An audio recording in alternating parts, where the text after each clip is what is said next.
All right, so all of FNet is split. Let me see.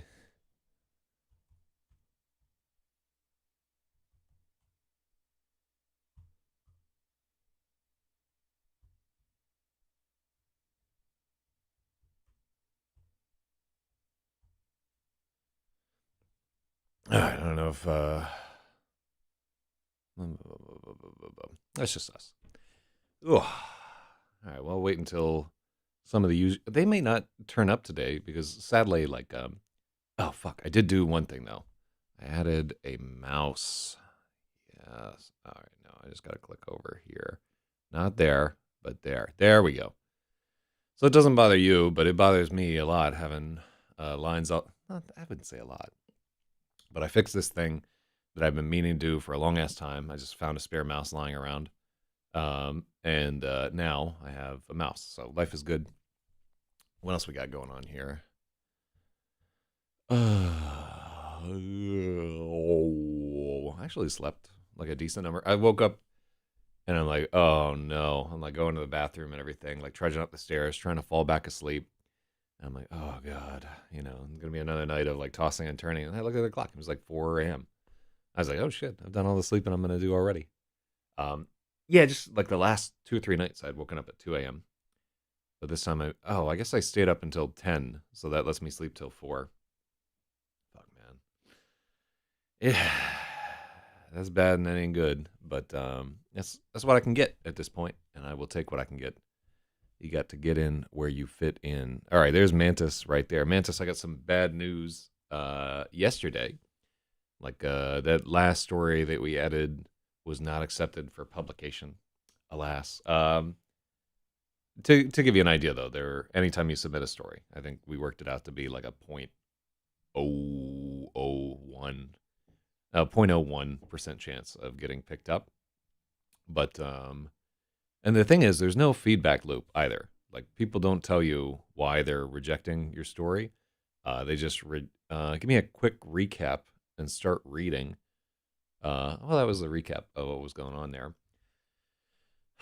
Are you? I just want to make sure that you're not capturing the shit that I'm saying for some kind of creepy AI thing, right? I don't want to be AIified.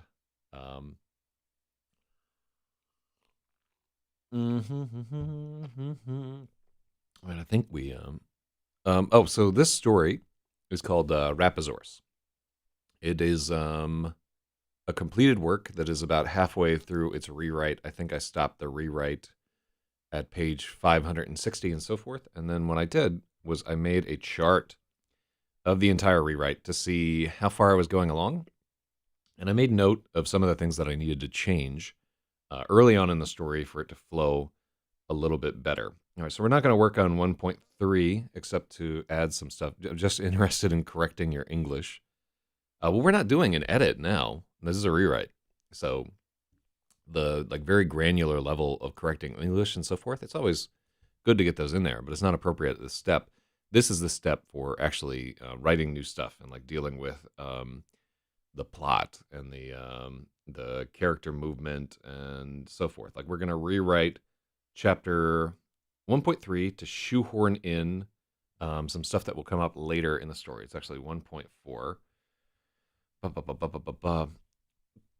We're just gonna creak in some graffiti right here.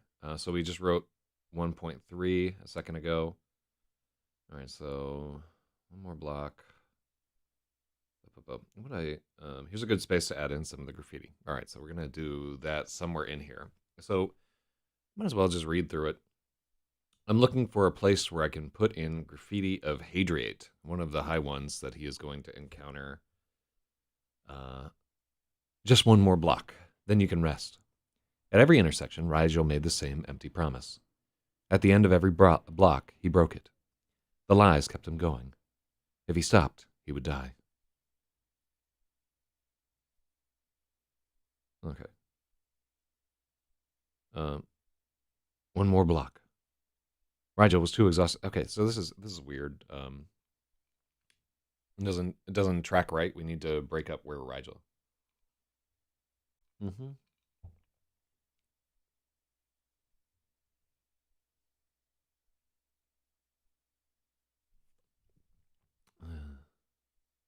The lies kept him going. If he stopped, he would die. One more block. Rigel was too exhausted to run. All he could manage was a squelching half jog, head down against the relic. Let me see. What is head down? Head down is like the state that he's in. Or is it an adjective modifying the half jog? So his head is down. So it is a state of being.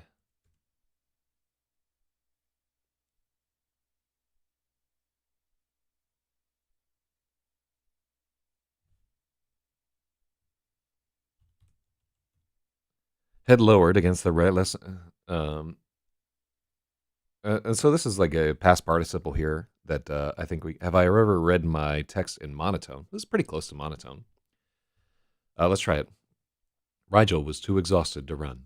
All he could manage was a squelching half jog, head lowered against the relentless rain. The storm had overflowed in every cistern in the city. Sheets of water cascaded over eaves, alleys flooded waist deep, and the main streets churned in a gray soup of dead rats and dung. Yeah. No, we're going to use squelching. All he could manage was a squelching half jog, head lowered against the relentless rain. The storm overflowed every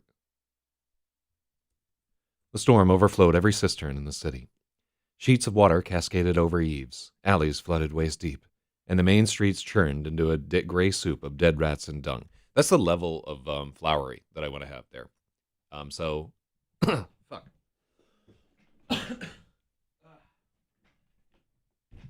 Sorry. I just had to hang low and blow myself for a second. No, that's the level of high fantasy narrative that we're going for. This is too much right here. It was a perfect night to take his newly stolen orb for a stroll. Yeah.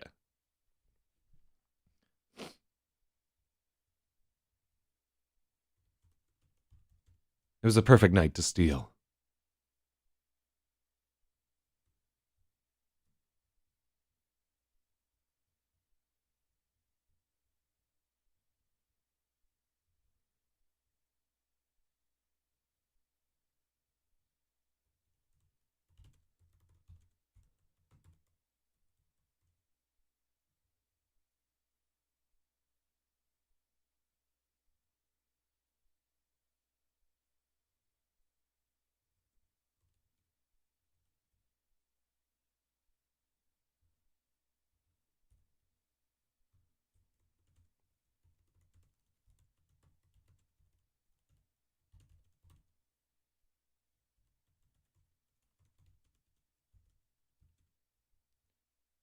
All right, there we go.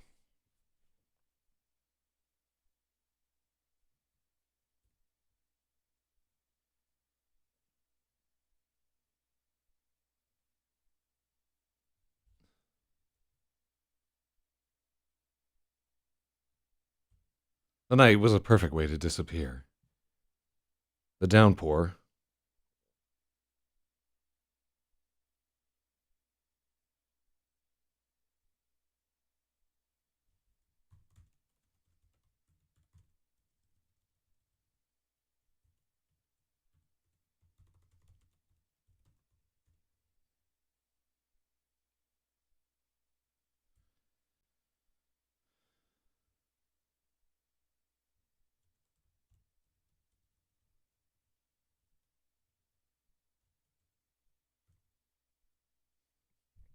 There we go. It was a perfect night to disappear. The downpour erased the footprints he left in the muck and swirled away the blood that trailed from his shoulder.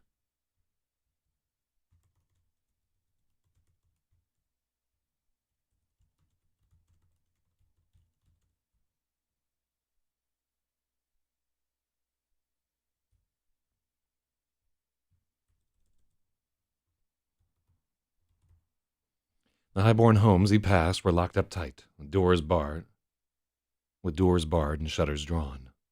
Their watchmen had retired. There was no one left to question why a nobleman's debt.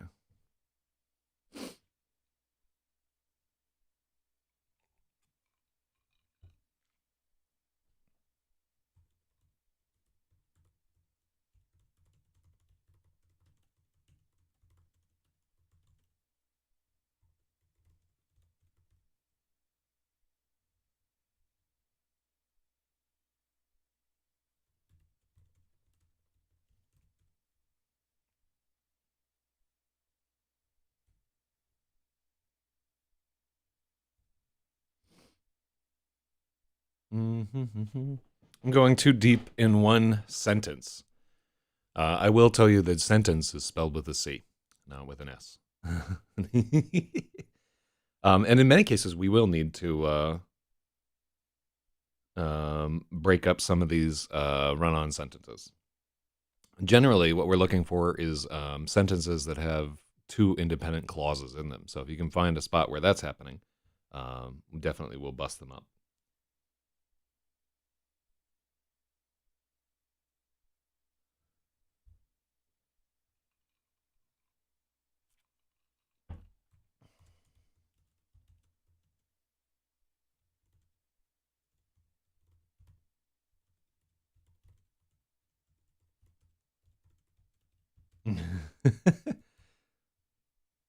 um,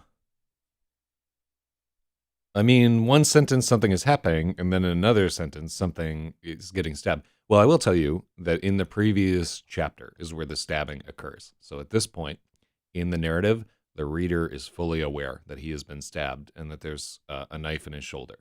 Like, it's not expected that the reader will come to this chapter with no formal understanding of the events that transpired previously, right? So we're in our fourth chapter now. So 4 chapters worth of backstory have happened. So I don't need to explicitly say, like, hey, there's a knife in his shoulder. It's not as if as he's walking through the street, he's being stabbed. He is previously stabbed, right? So what's happened? Let me give you the story thus far. So Rigel, this character, broke into a tower, right, and stole a magic orb.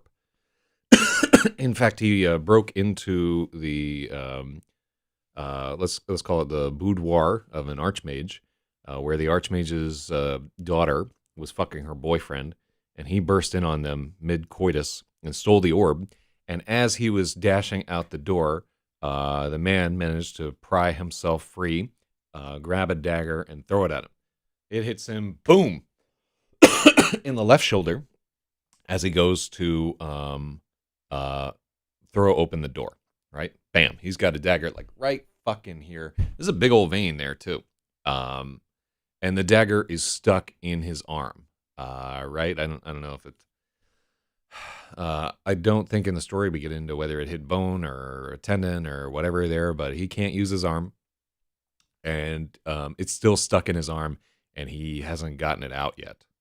So he is now rushing through the streets of Laz, that is the city where the story begins, with rain pouring down on him, and he has a long way to go to make it home to safety.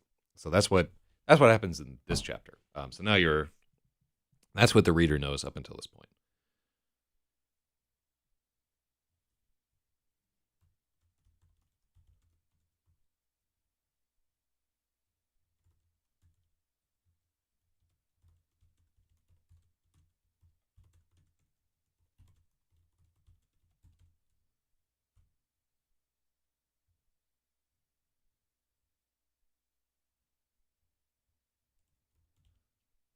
It would all be going according to plan, if only he weren't about to die.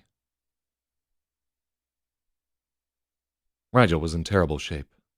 Blood dyed his sleeve pink, and the burnt ring at his collar.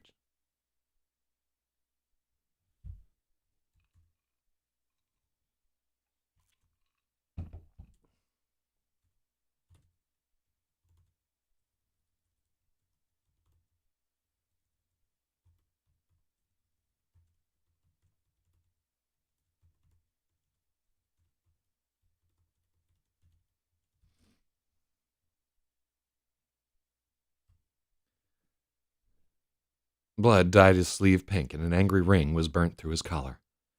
The dagger lodged in his shoulder was a spike of agony.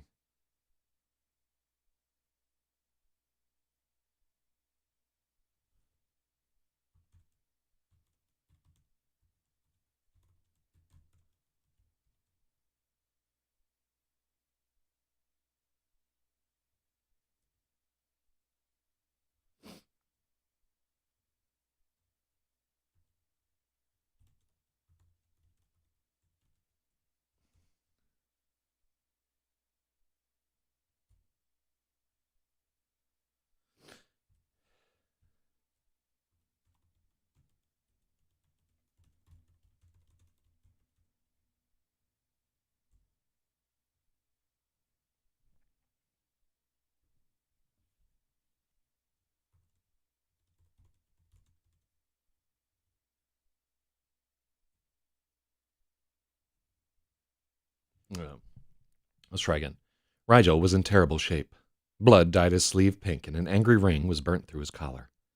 The dagger lodged in his shoulder was a spike of agony. It screamed with every step.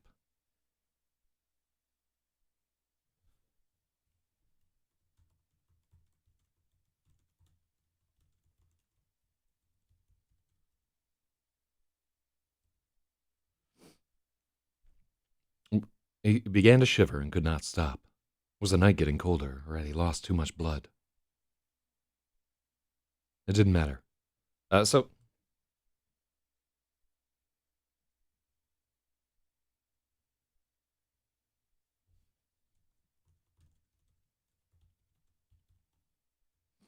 I don't think it'd be it's like not hypothermia doesn't it?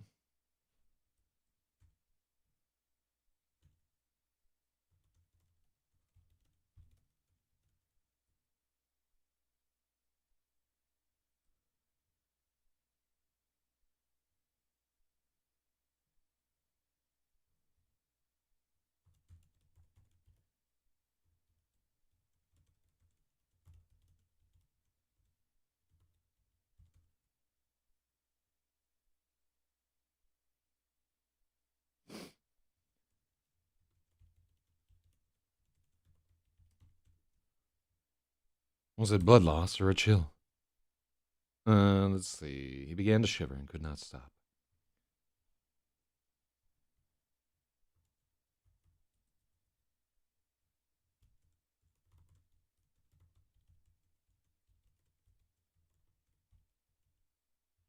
He'd caught a chill or lost too much blood.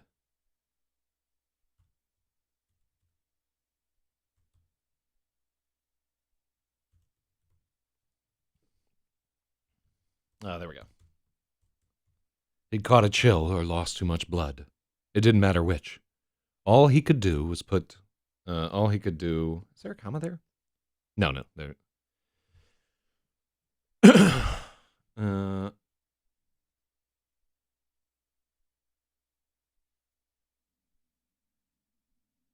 no, no. It absolutely wouldn't be. But there, like it's not. It's not. He began to shiver in spite of could not stop. So you're saying he couldn't stop walking is how you're interpreting that, but the sentence is actually trying to say he couldn't stop shivering. Um,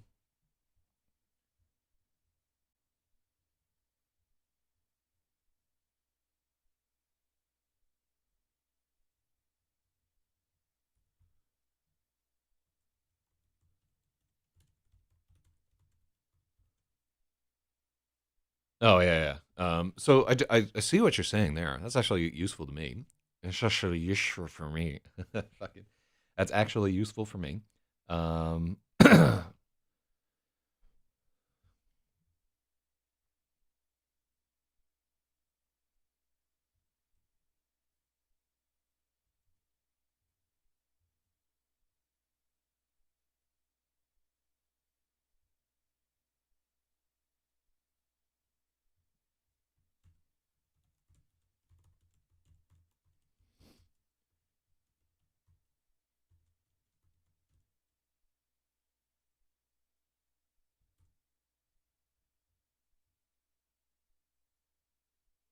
all right, there we go.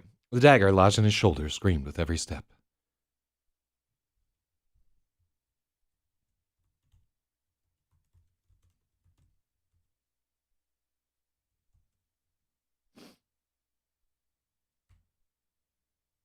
He caught a chill or lost too much blood. It didn't matter which. All he could do was put one foot in front of the other, which is a little cliche, but do you ever feel like you drag shit on too much? Uh, yeah, this is the point. It's a fantasy novel. It's meant to be long, right? It's written for readers that want something that begins slow, slowly accumulates power, and drives on, right? It's not meant to be quick and clipped like like a action science fiction story or whatever. Where atmosphere is everything here, right? Now, if we were writing a short story, we would cut out a bunch of this bullshit.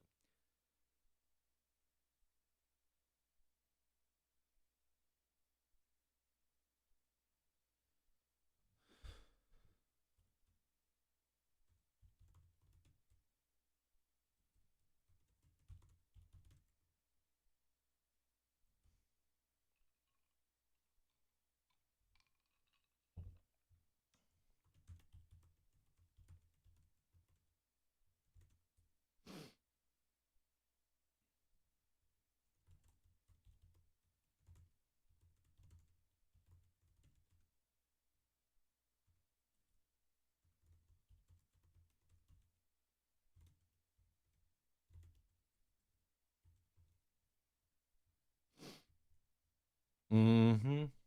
Why can't it be exciting like XXX with Vin Diesel? Well, now you're just kind of like fucking with me, you know?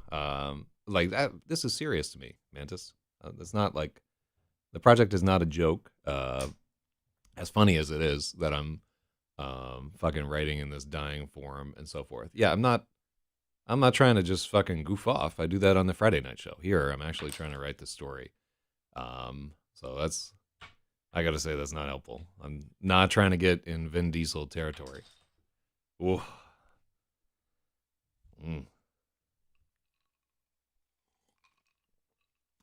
I'm sure you're just joking around and not trying to be serious, but that's like a strong way that I determine who I like really like and who I don't like.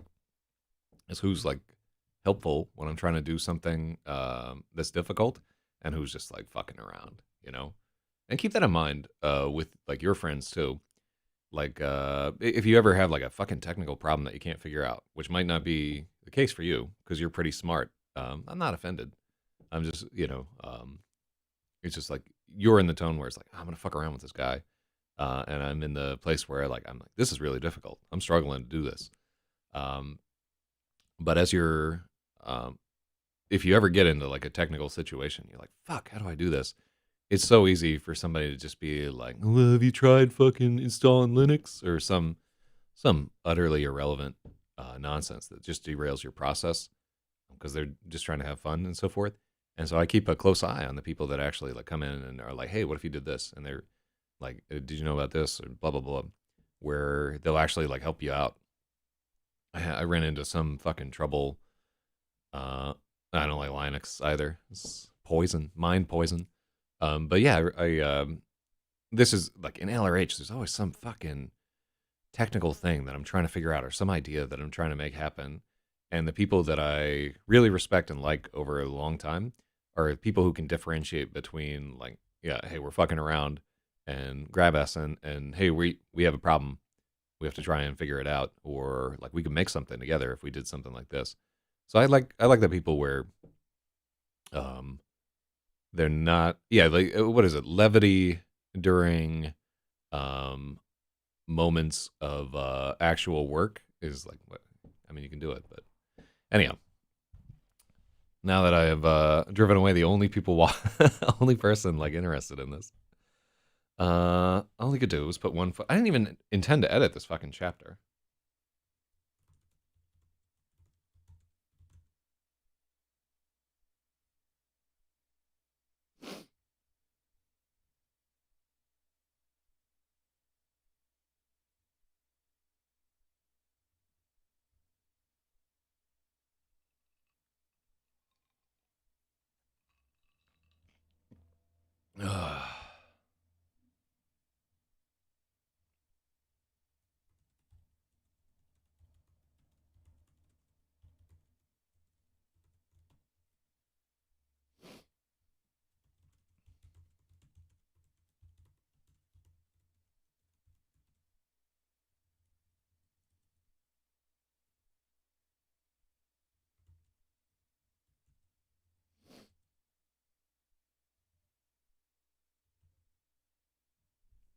um, book is serious. I mean, we can still fuck around. I mean, it's still laughable or whatever.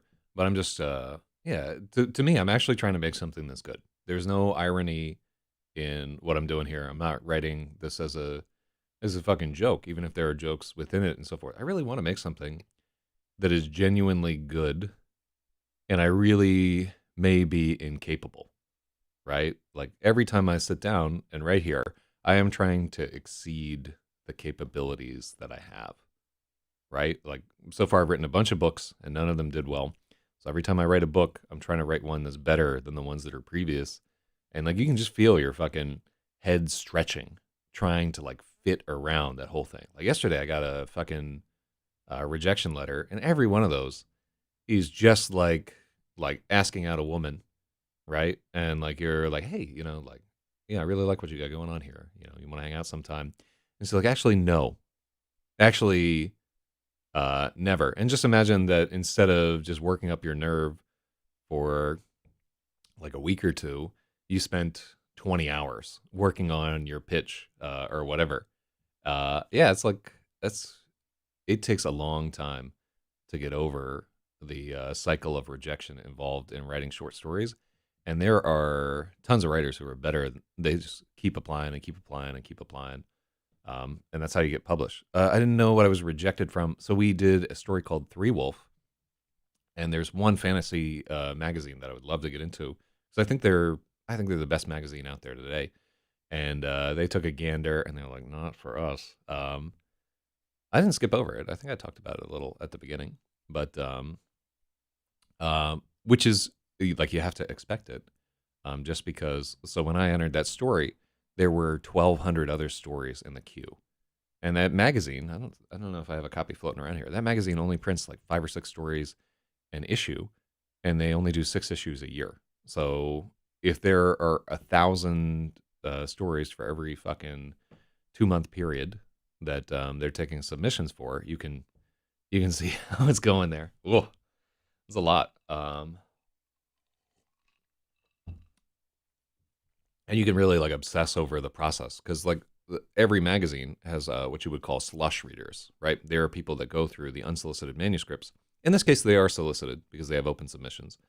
Um, they go through all those manuscripts and they literally give each one like 30 seconds. It's the same as I like, same way that I like look at a song. They listen to a little bit at the beginning, then they thumb through to somewhere in the middle, and then they look at the ending, and then they say, fuck this story and fuck this person, and they move on to the next one, right?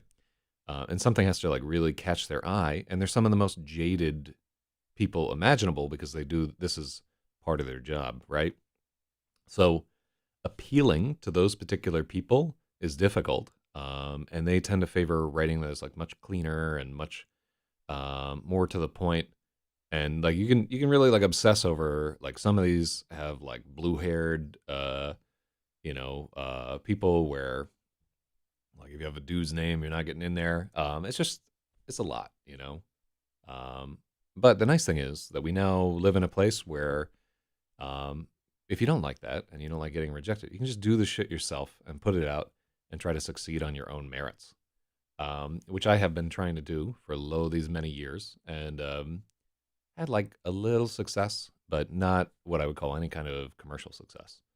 So that's what we're working on here. This is probably not the one to do it, to tell you the truth, but I've been working on the story for a long time. So,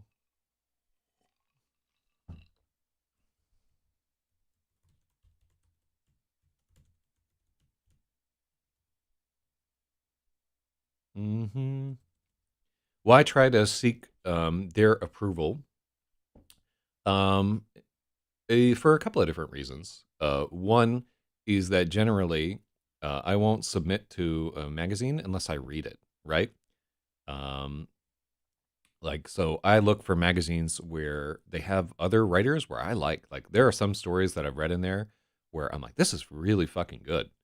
And it embodies like people who are like doing things that I could never do. Their unique perspective is so interesting. Fuck, man. I'm like gushing mucus here. Their perspective is so interesting, and I like have a lot of respect for the writing they do, and it would be cool to be counted among them.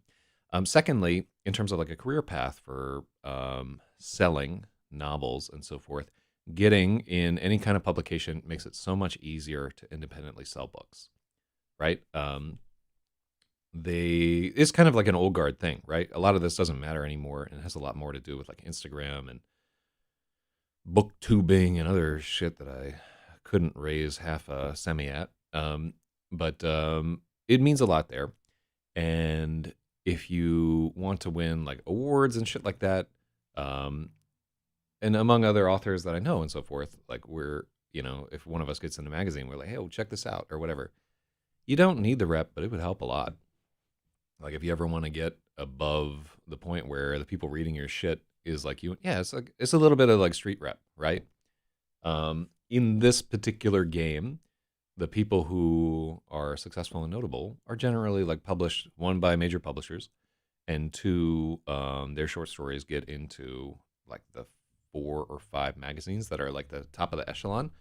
Uh, Now those magazines are less relevant as time goes on because people care less and less about the magazine format, right? It really doesn't matter. And if I were being smart, I would really sit down and think about what is what readers of the genre, what media that they are consuming, and increasingly it's shit like YouTube videos from book reviewers and fucking nerdy TikToks about Star Wars and shit like that, and Marvel movies and that kind of pap.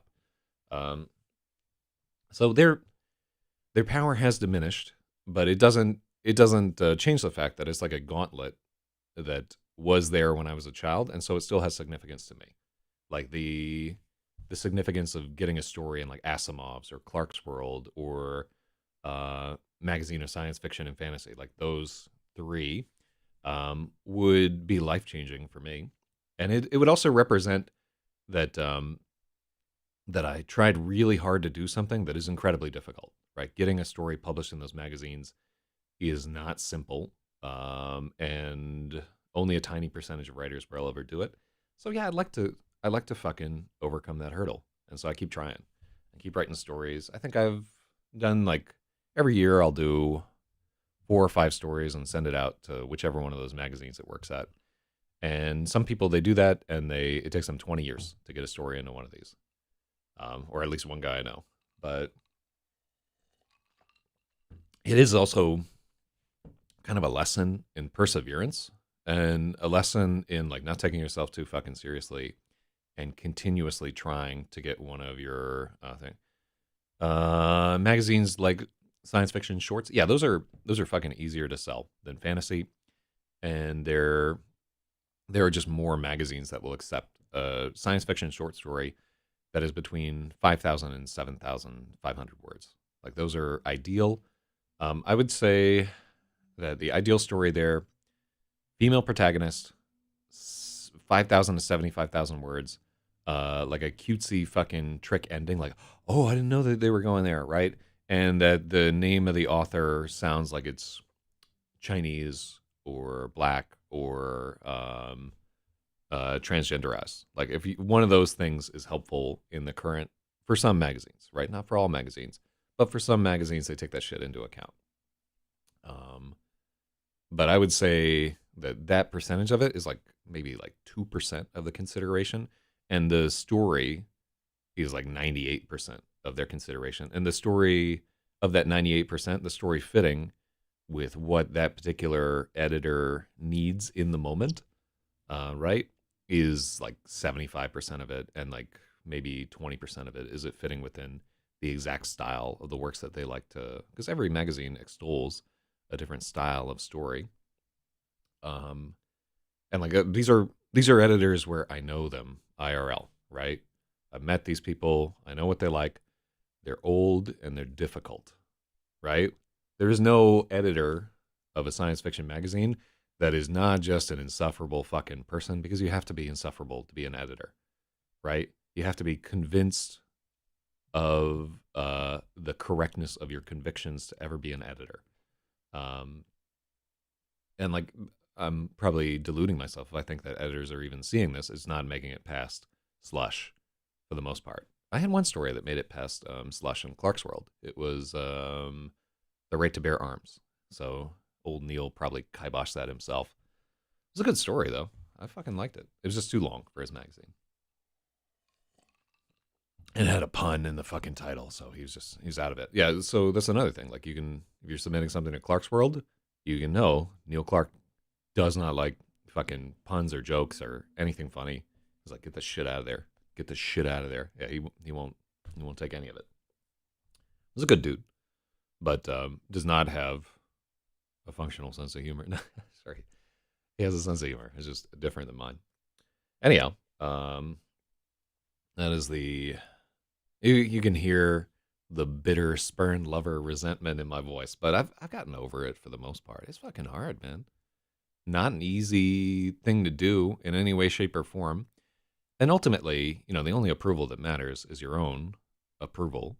But the struggle is real, and I really do have to work a lot harder if I ever want to get anywhere. But all we can do is just do it every day, and then try to make something out of it.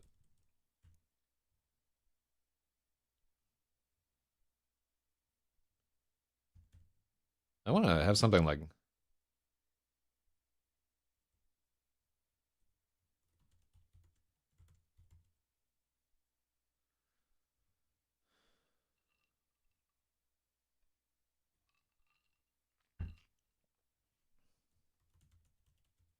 yeah,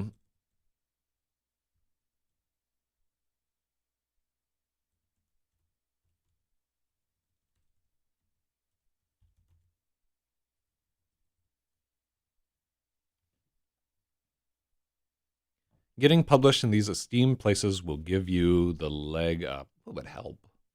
Um, the main thing there, what would really help, honestly, is if I started being like more of a cunt vocally, and started showing up on podcasts and could leverage what a what an insufferable twit I am, into getting in fights with people and shit like that. Really, like if I started playing the drama game, it would give me much more of a leg up than that. But I just have never really gotten into that. And like I'd like to be in a position where I'm more talented as a writer before I start being a cunt. I mean, I'll eventually be a cunt no matter what because it's my intrinsic nature. But uh, yeah, I'm still in the montage part of this cycle.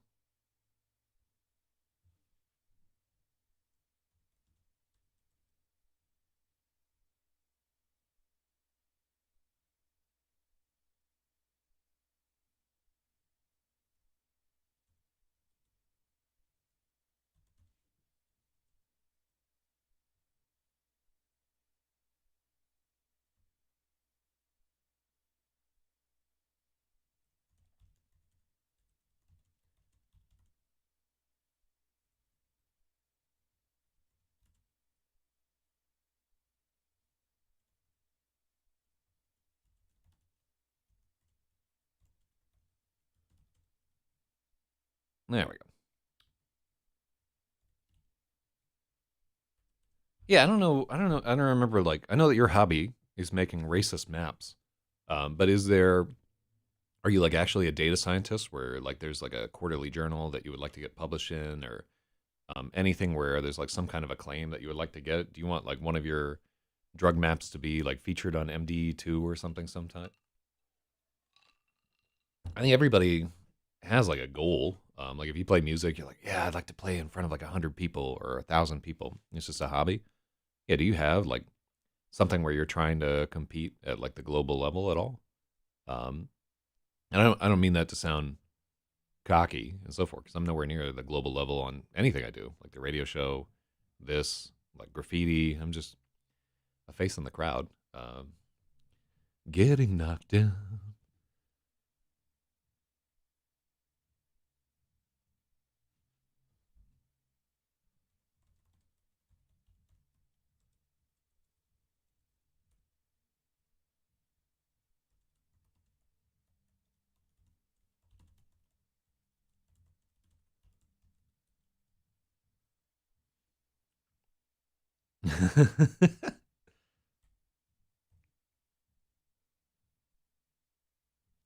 At last, a gust of wind spat in his face.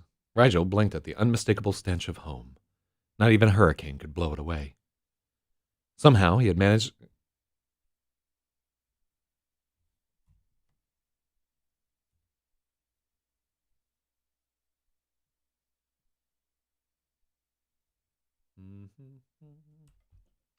Somehow he'd managed to stumble across the entire city and reach the crooked streets of Tinkerton.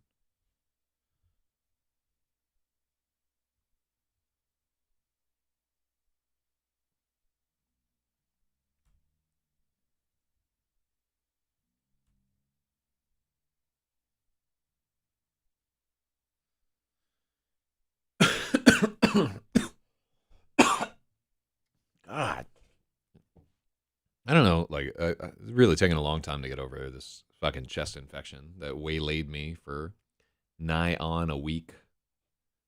Let me see. Has FNet re-become one network again, or is it still fucked up? This better not be darkness fucking with my network. Is darkness fucking with my network? Mmm. Mmm. This is no bueno. Yeah. I mean, I don't actually know that. I'm just guessing, but still don't like it.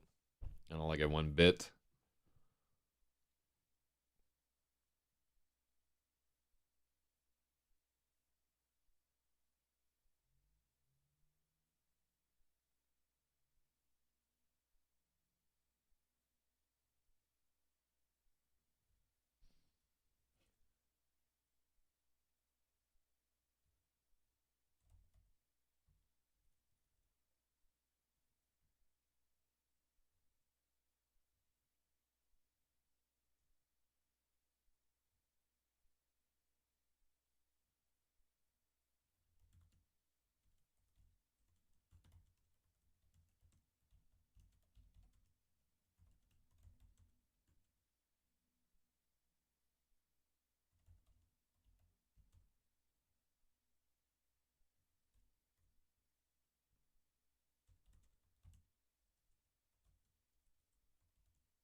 Mm-hmm.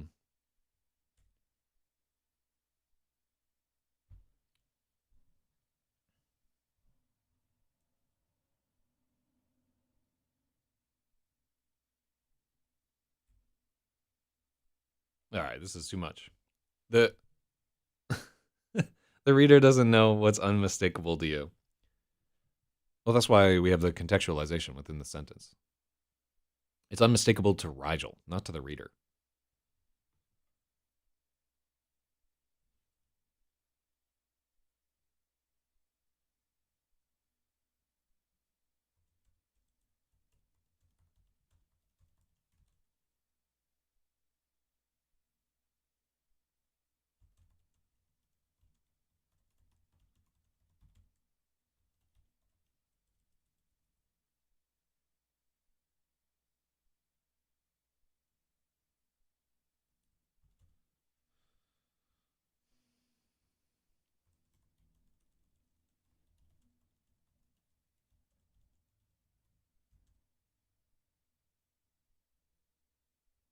And so he wouldn't blink. You don't blink at a stent. I mean, you can like,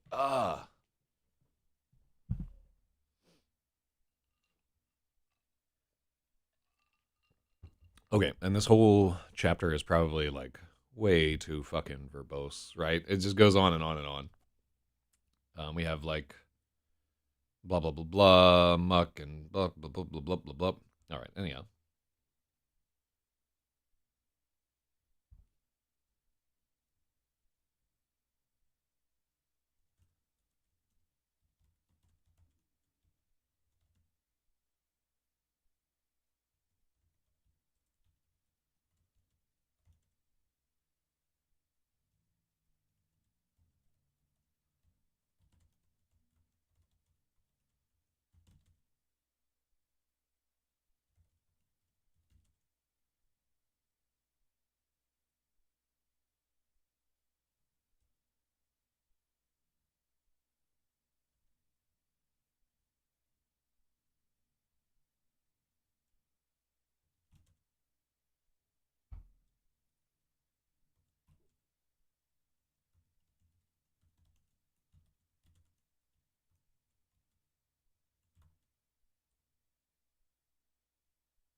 All right, there we go.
Oh yeah, so that is a little awkward there. Rigel shook his head.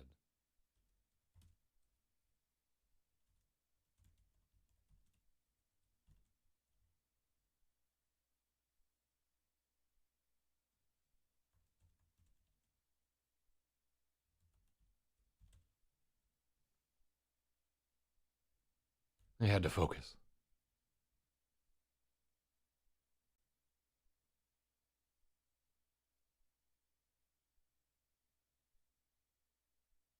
Oh, look at this paragraph. Fuck me. Let's go back through what we read. Rigel was in terrible shape. Blood dyed his sleeve pink, and an angry ring was burned through his collar.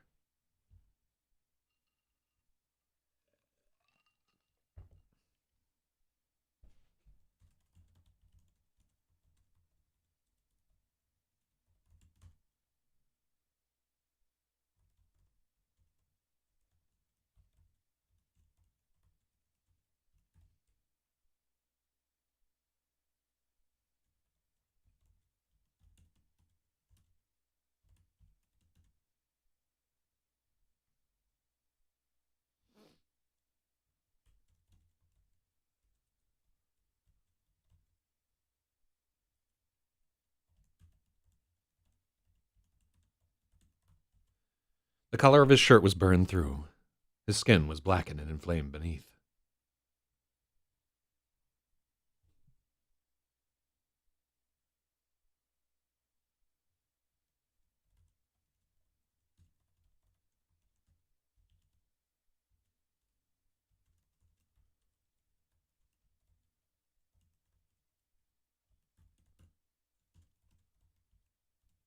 I like blackened and inflamed. We didn't even mean to edit this fucking chapter, by the way. Unlike Kevin Smith and Clerks. Rigel was in terrible shape. Blood dyed his sleeve pink. A ring was burnt.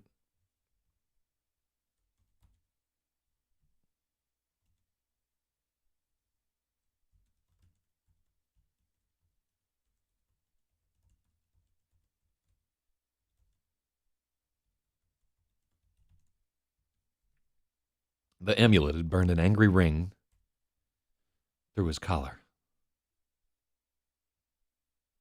Yeah.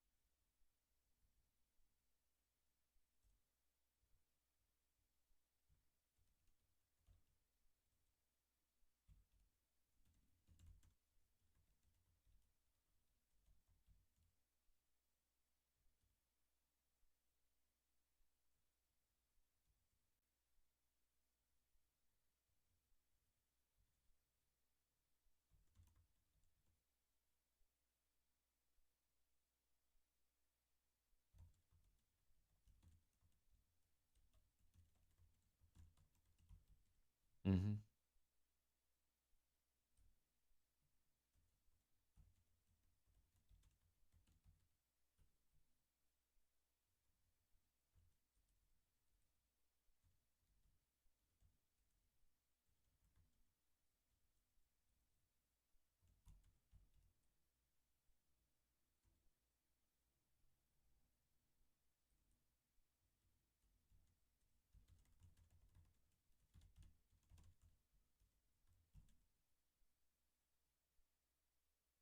Mm-hmm. Yes, hello, Pauline. Let me see there. I don't know why I'm doing this. Um,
mm-hmm.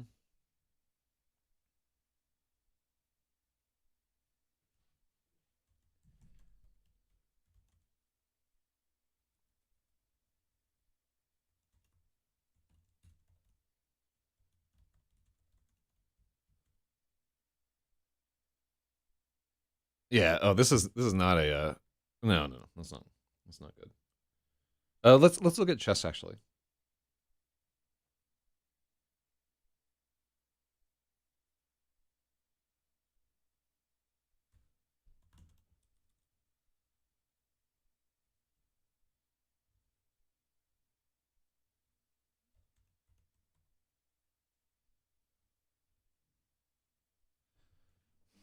Mm-hmm.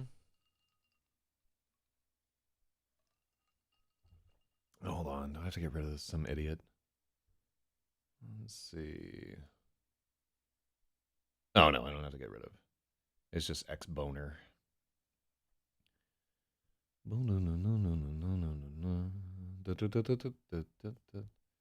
Okay, nothing important happening there. Mm.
There we go.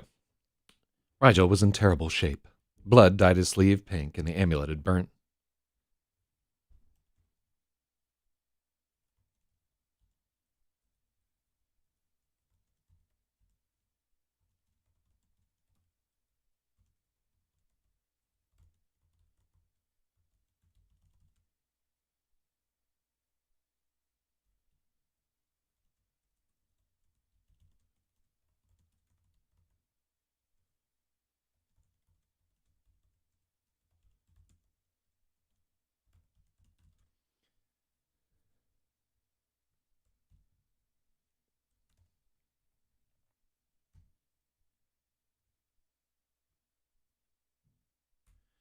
Rigel was in terrible shape. Blood dyed his sleeve pink. His collar was burned through.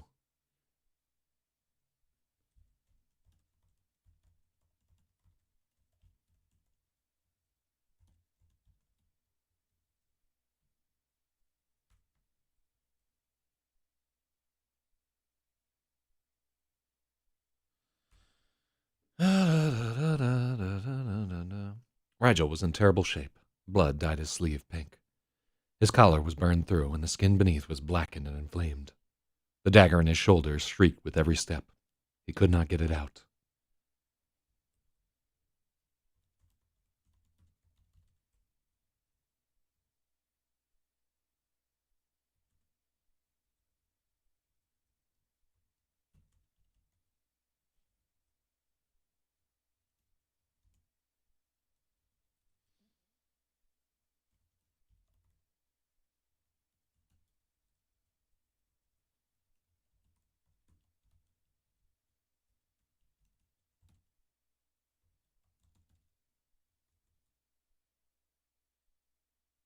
Yeah.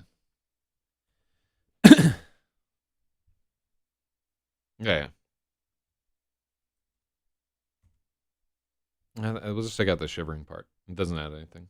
All he could do was put one foot in front of the other.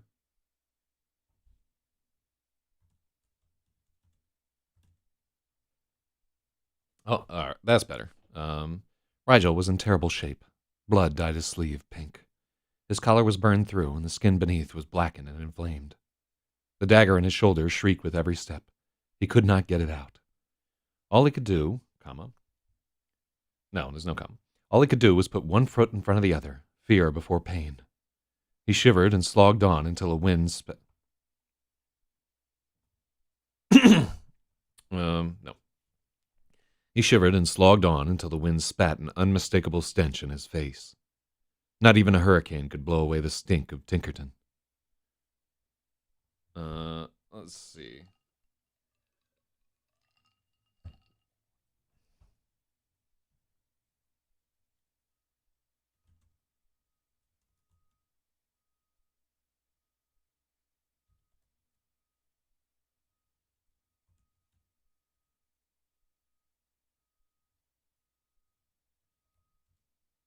Hmm.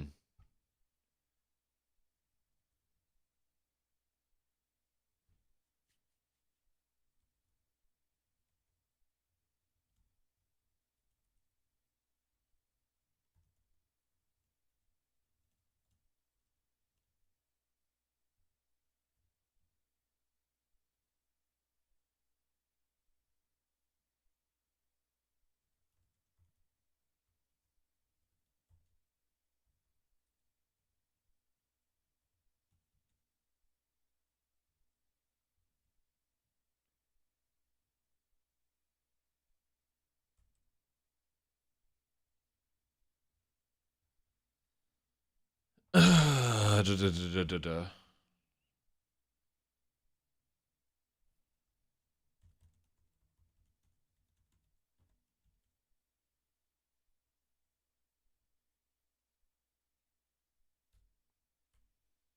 Rigel shook his head. Here, let's try that. He shivered and slogged on until the wind spat an unmistakable stench in his face. Not even a hurricane could blow away the stink of Tinkerton. The shanty town rose ahead. He'd staggered across the entire city. Rigel shook his head and struggled for focus. Teams of cutthroats lurked at the fringe and picked off anyone stupid enough to blunder into the slums alone. But not tonight. Even the rats had the sense to stay inside.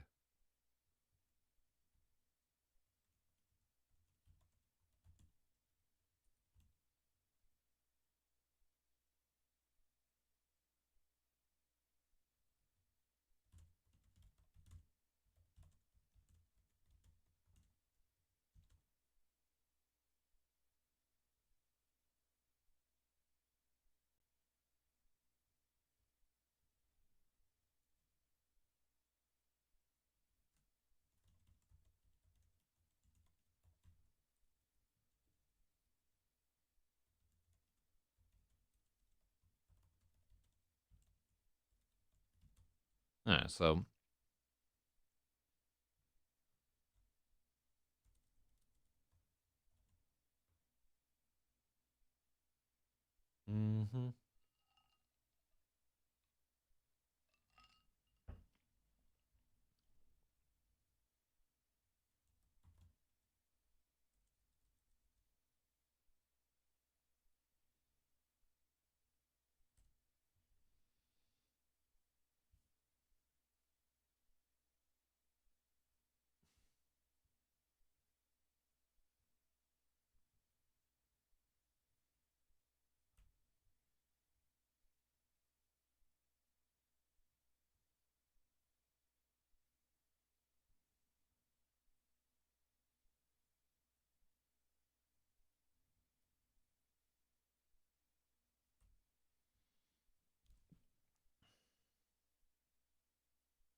The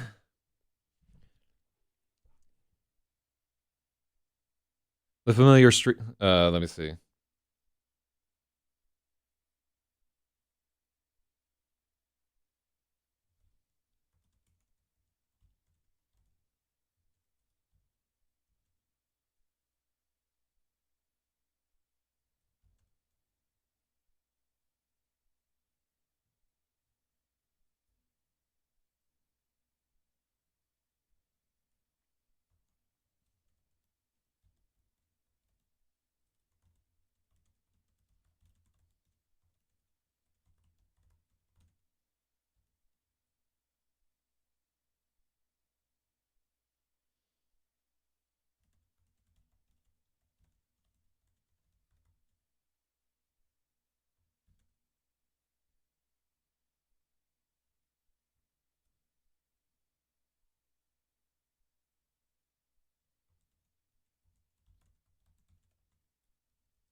He'd save the worst for last.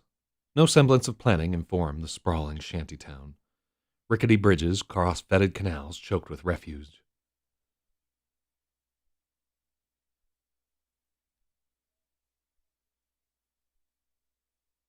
The streets were unpaved ruts of blah, blah, blah.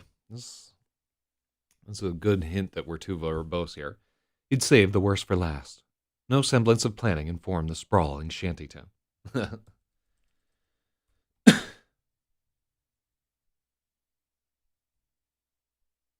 Yeah. Rickety bridges crossed fetid canals choked with refuge.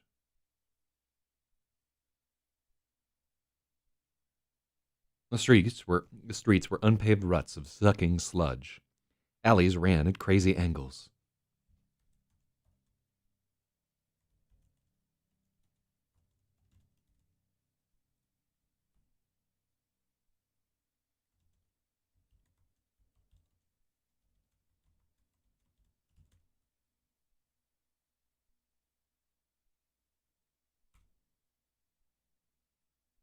Alleys ran at crazy angles and stopped dead wherever the filth.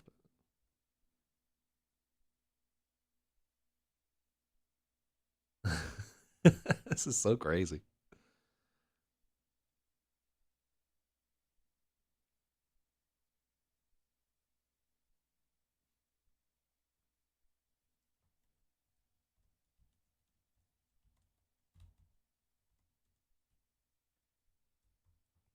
Rigel was nearly back, uh, but he'd saved the worst for last. No, that's not good.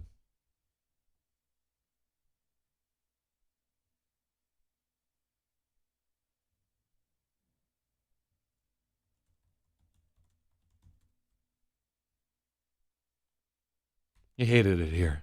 No semblance of planning informed this. Uh,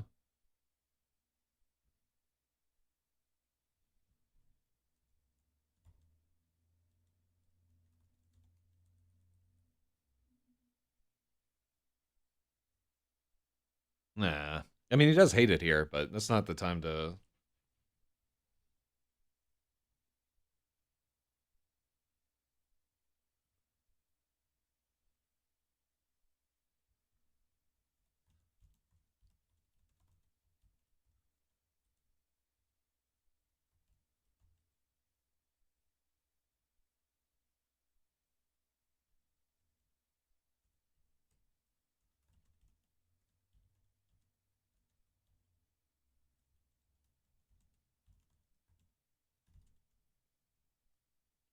The last leg of his escape lay ahead. No semblance of planning informed the sprawl. I think it'd be lie. The last leg of his escape lie ahead. Ugh. I'm not gonna work out lie lay.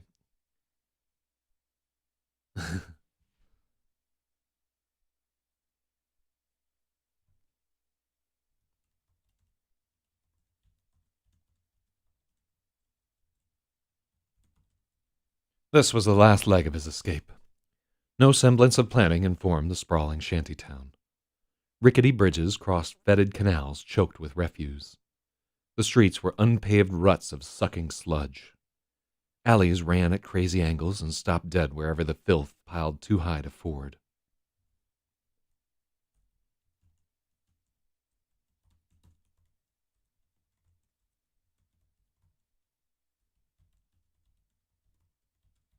I like that. And dead ended where filth piled too high to ford. Tents and stalls clustered against every structure like barnacles. Tinkerton was a wretched place for awful people.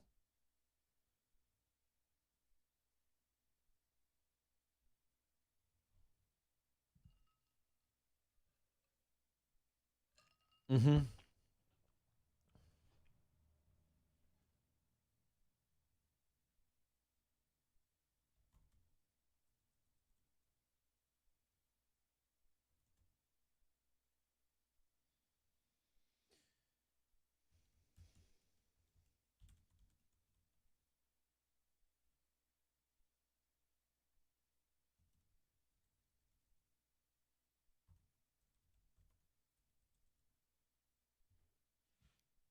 I don't like struggle for focus. Well, then write something better. Yeah. I thought I took that out. Yeah. Man, I don't like it either. Yeah, if you can come up with something better, I'll change it.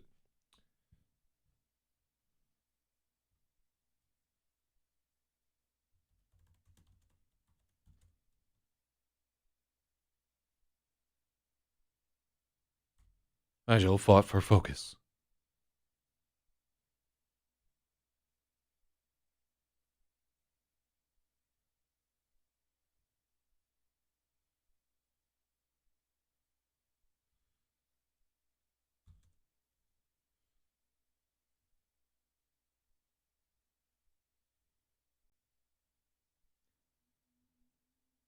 Squinted. Yeah, I don't like squinted.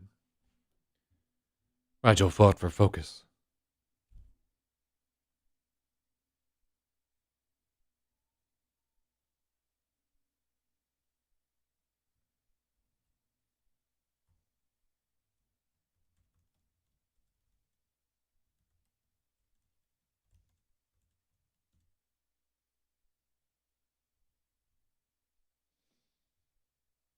Did we talk about?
Yeah, there we go.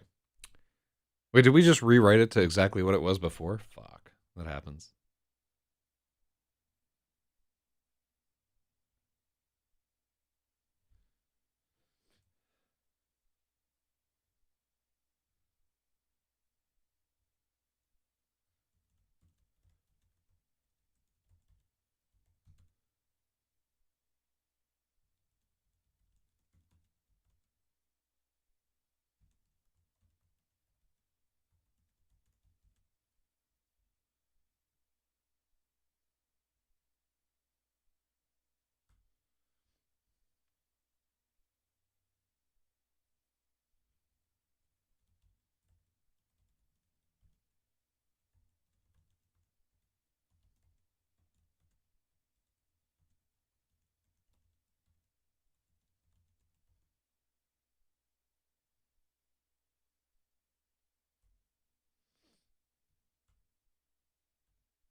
Mm-hmm.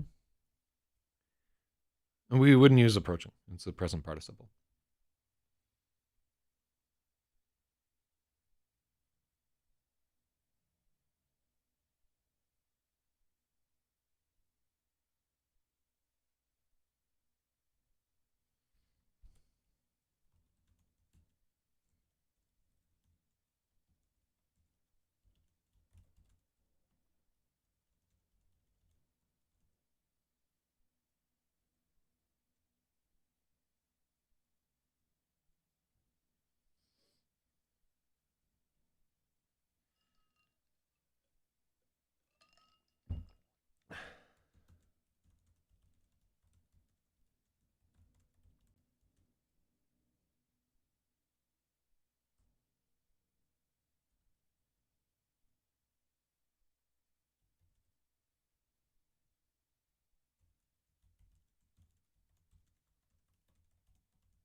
Mm-hmm.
He stumbled into the haze towards Squid Square. Eyes were all around, more on every block.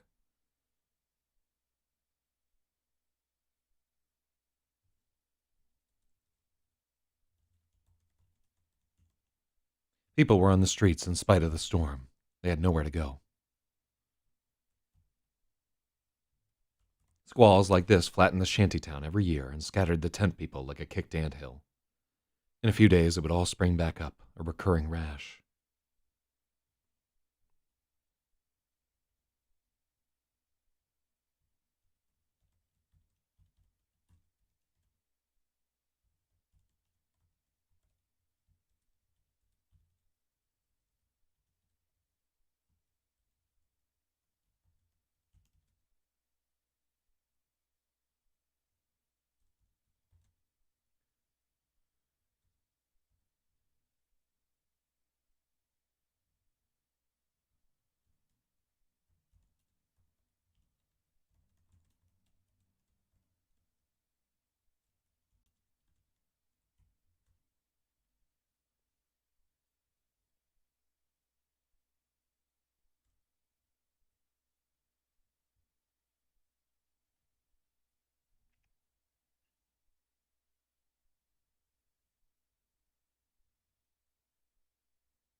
Like, yeah, it is scattered once it's kicked. Yeah, words matter.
Cool. I like that a little bit.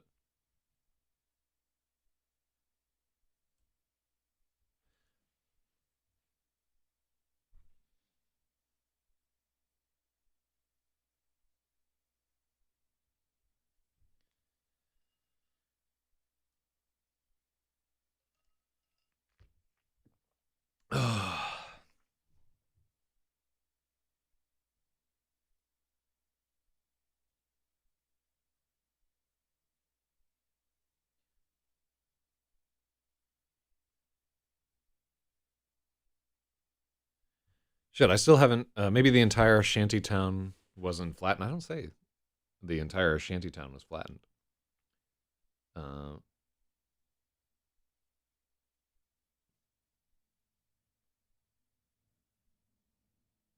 yeah, it flattens the shantytown, but obviously, like a storm, it's like a tornado. It's not going to knock over everything.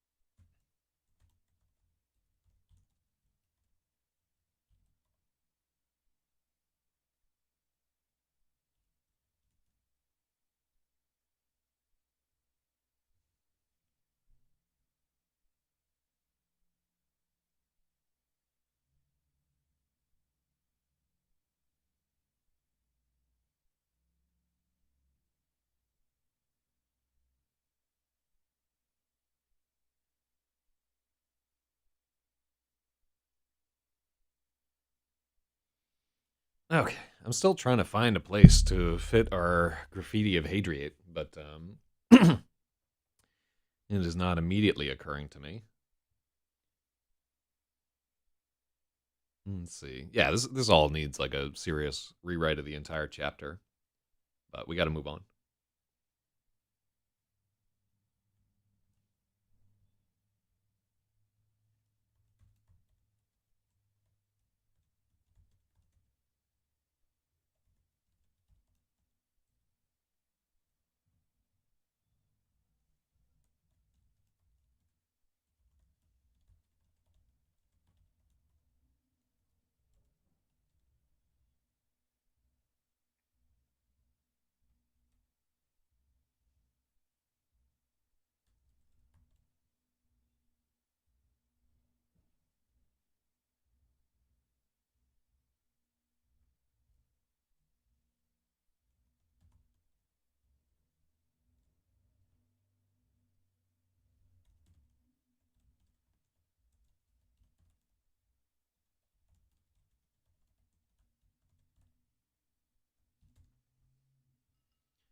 You can't use ing.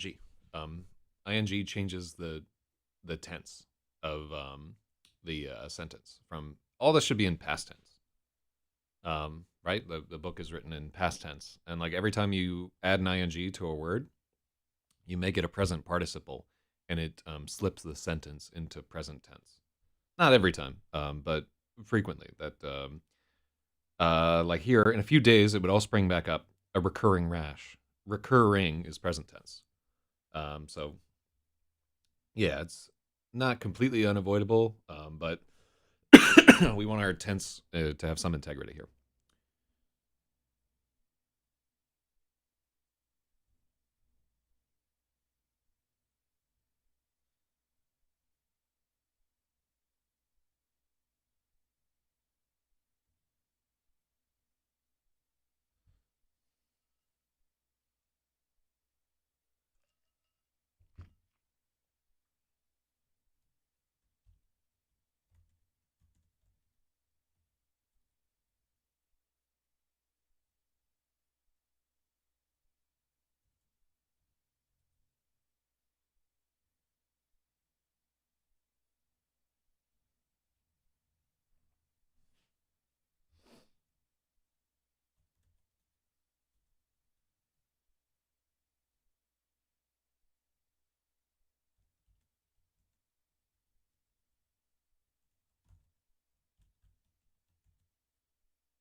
Mm-hmm.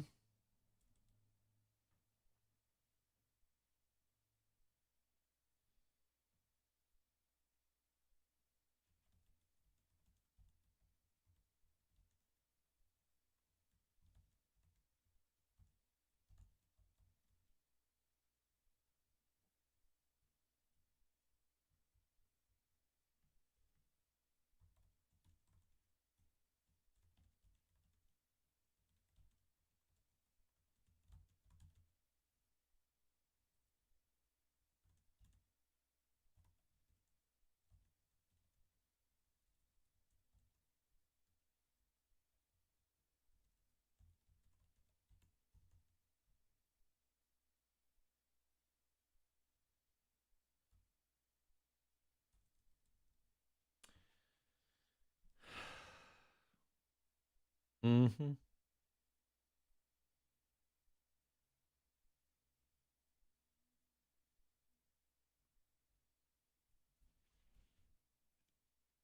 Yeah, yeah. Out of range of the tower.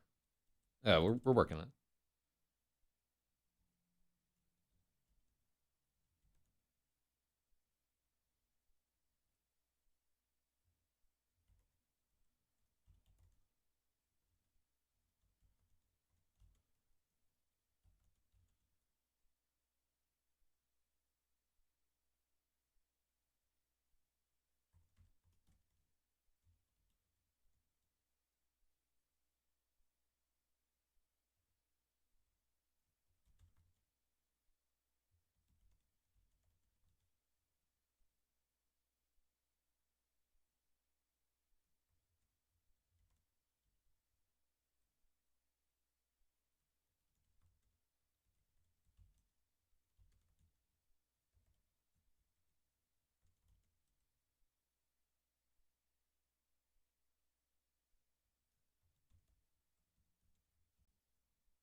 Okay, cool. There's a watchtower.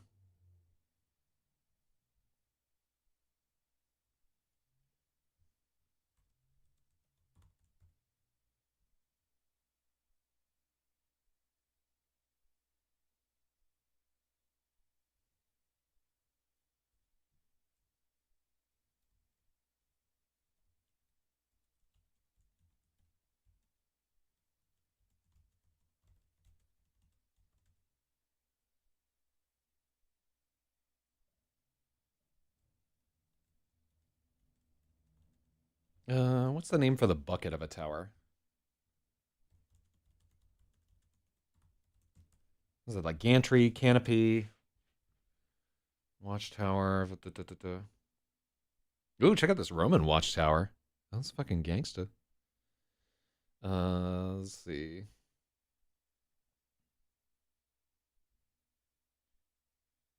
Yeah, what do you call the top of the canopy or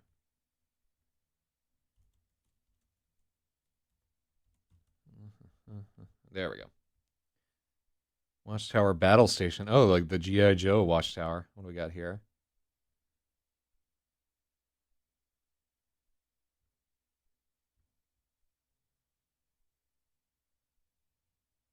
Fire watchtower by Marcus Garvey Park. What? This is near me. Iron framing for the. They didn't actually make this. Oh, it's 122nd Street in Manhattan. Is it still there? It's crazy.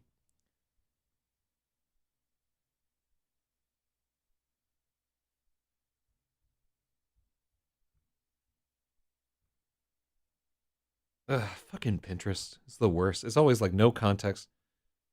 Uh, Embrasure. Embarrasure. No. That's like an arrow slit. Hmm, let me see.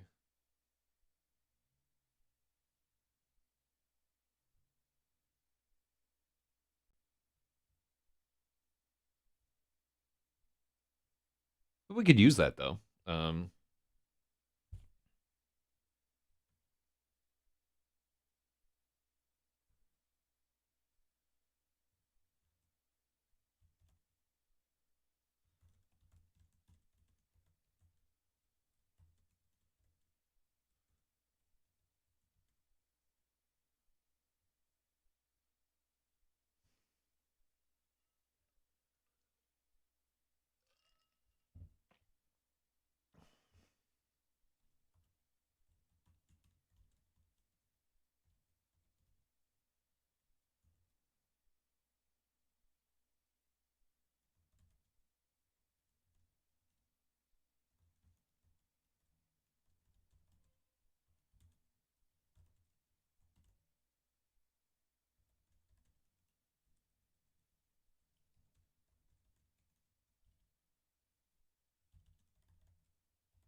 let's see.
Yeah,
no, I don't like suddenly he was blind.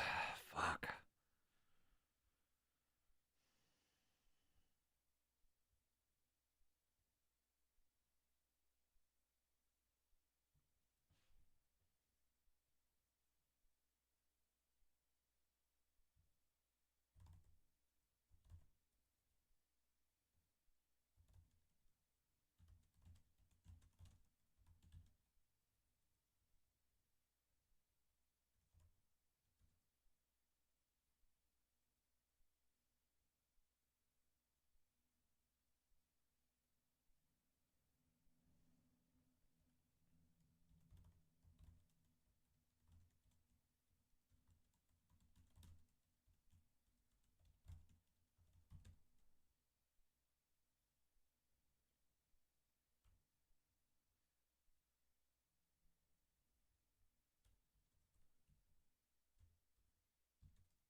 Uh-huh.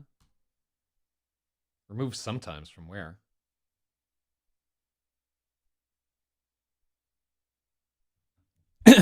um,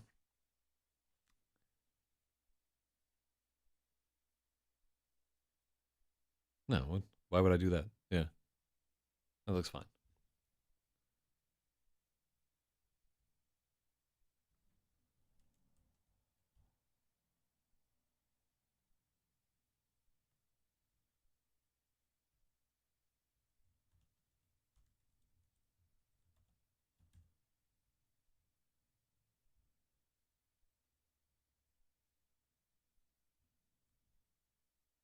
Oh, here, we could do this.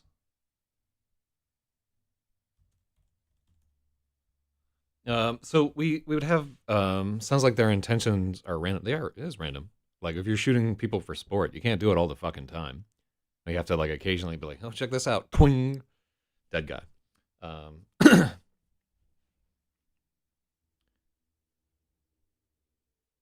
On the other side of the square, a watchtower rose above the blackened bones of a burned out inn.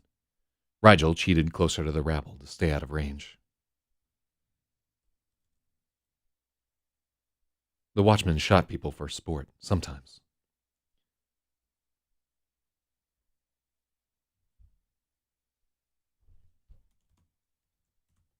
The watchmen sometimes shot people for sport.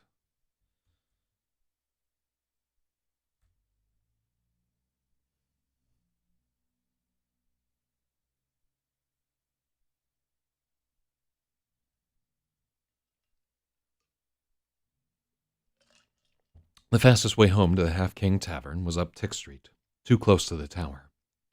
Rigel edged forward and squinted up at the arrow slits. He could not tell if anyone was inside.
Does then add anything? A flash of lightning blinded Rigel. He threw his arm before his eyes and then tripped over something underfoot. Yeah.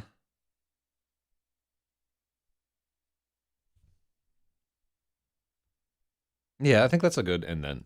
Um,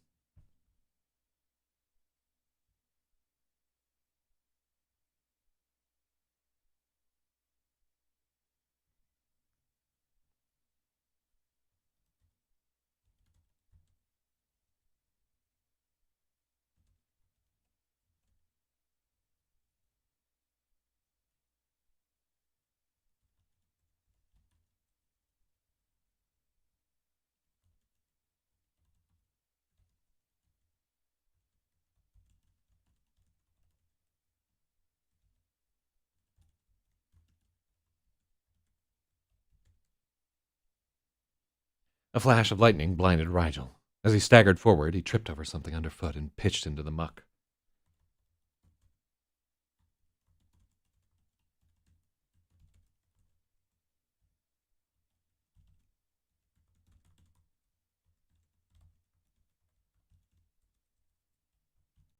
Mm-hmm. Yeah, yeah. It doesn't sound like it just happened. What was he fucking trying to say here? Um, A flash of lightning blinded Rigel. As he staggered forward,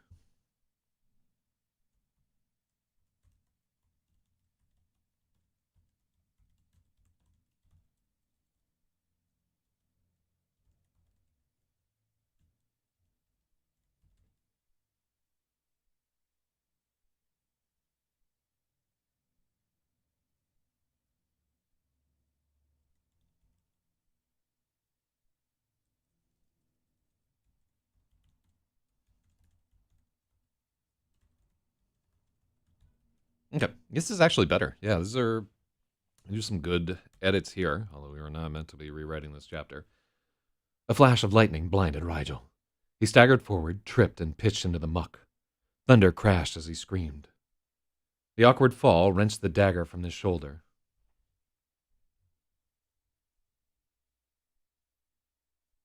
No, he wouldn't know that.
Mm-hmm. We use muck twice there.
Da, da, da, da, da, da, da.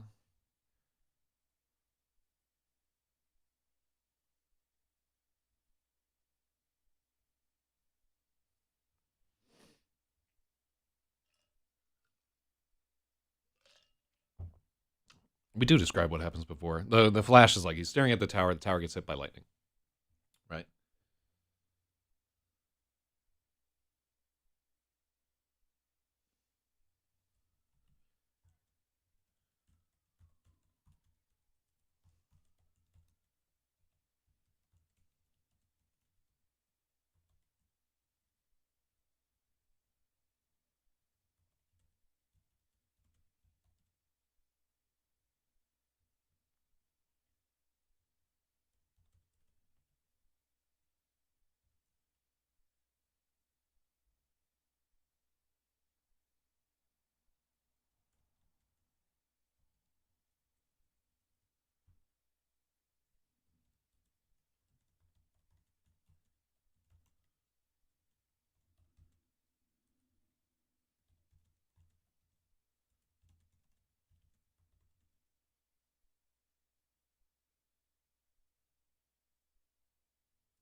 No, you wouldn't even think. Yeah. Let me see there.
Hmm.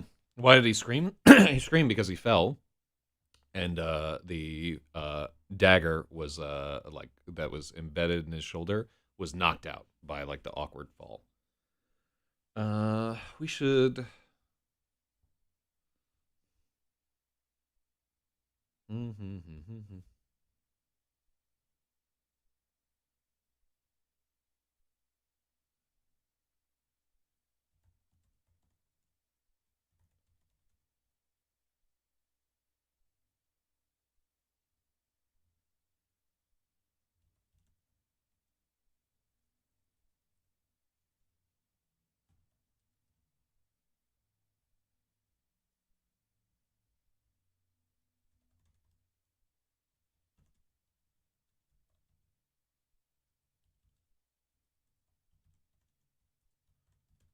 Mm-hmm.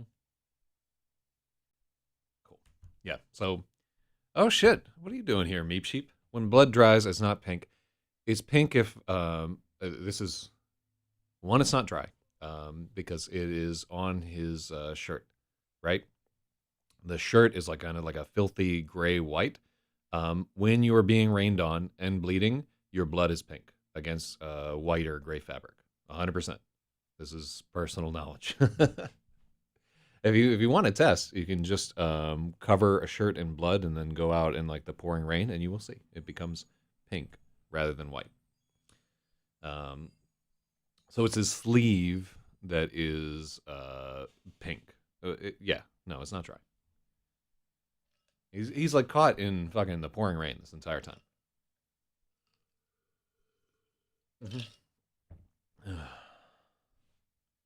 So what you're seeing is the word died but not, and you're associating it with dried, right? Let me see here. Rigel, we could just blood dyed his sleeve pink. Yeah, yeah, that's what happened. You made the association blood dried sleeve pink, but it's blood that is dyeing the sleeve pink because it's dilute. But we don't want to throw the word dilute in there because it's um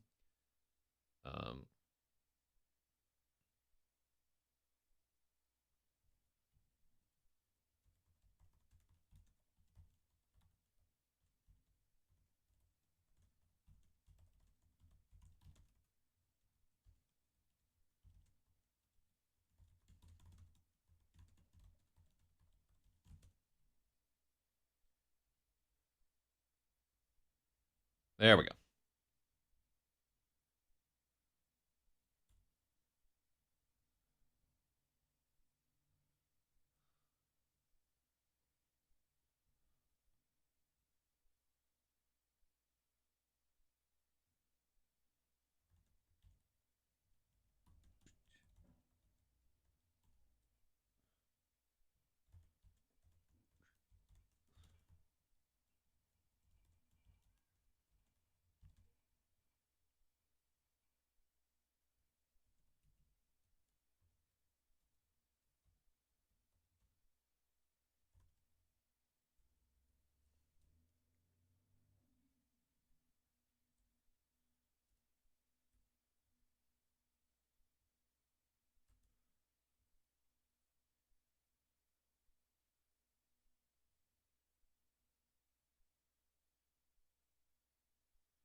Cool. This is I like that. So lightning.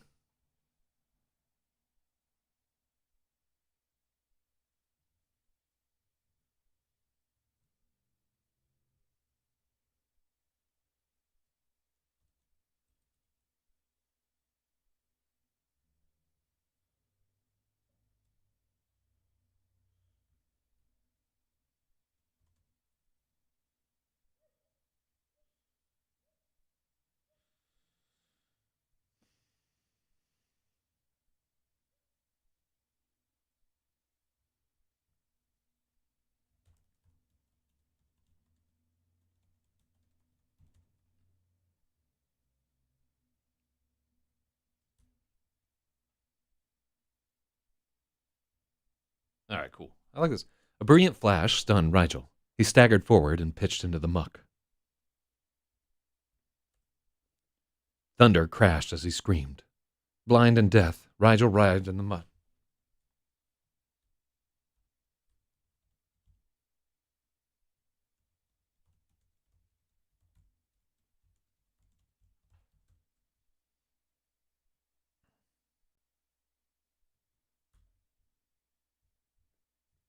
He thought he'd been struck by lightning, but he'd only tripped. The awkward fall had wrenched the dagger from his shoulder.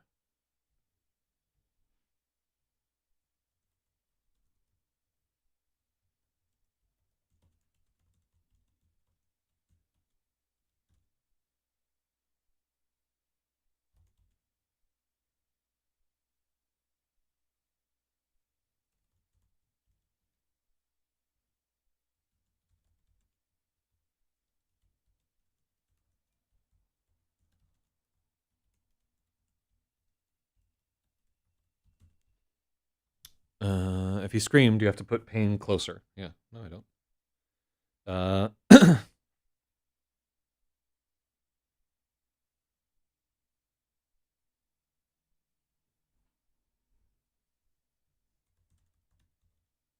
Blind and deaf, Rigel writhed in the nud.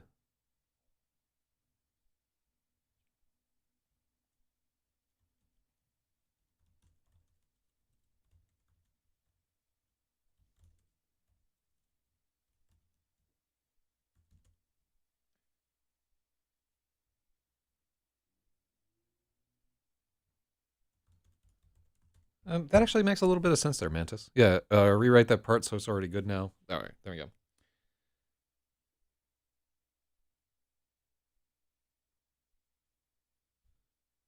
The pain. Thunder crashed as he screamed.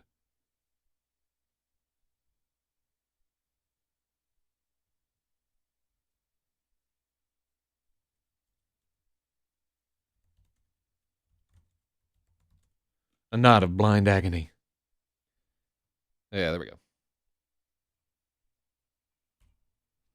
Rigel writhed in the mud, a knot of blind agony. He thought he'd been struck by lightning, but he'd only tripped. The awkward fall had wrenched the dagger from his shoulder.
Uh-huh.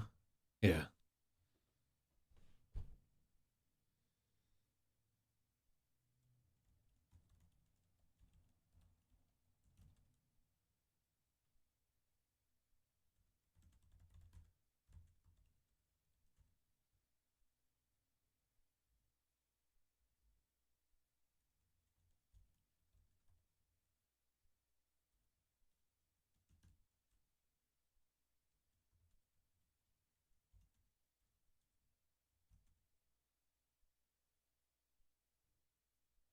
It's a shame we used Squelch earlier.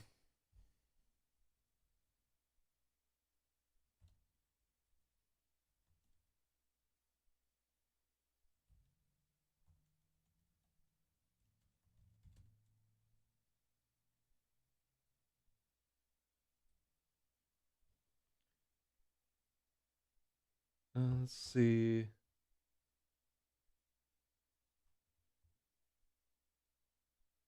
Oh, Lord. I gotta pay the whole fucking thing up front for a deposit? Lord. All right, let me see. What is the other thing on this ding? Oh, good. A year-to-date tax statement. That's fun. Fuck. Annoying to rewrite this chapter, but yeah, the whole thing is I just wanted to shoehorn in some graffiti, and we haven't fucking done it yet. Ugh. But it is a better chapter.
A fall doesn't wrench something lodged into you. It absolutely can, right?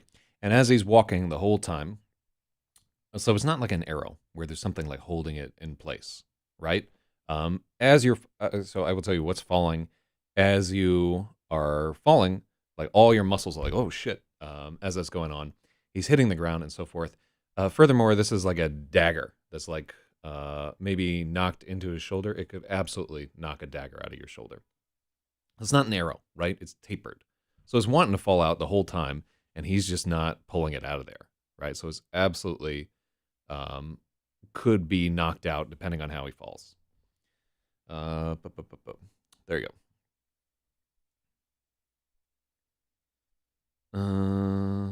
Let's see.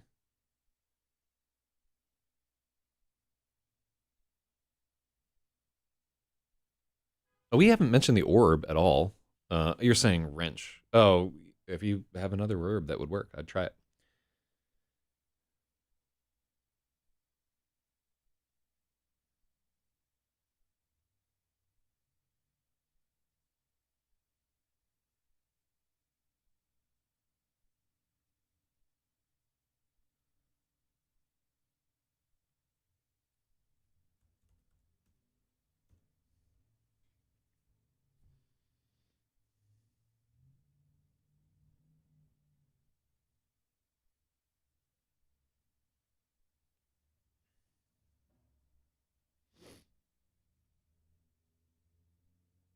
Okay, yeah, we haven't mentioned where he has the orb, but he has to use his hand.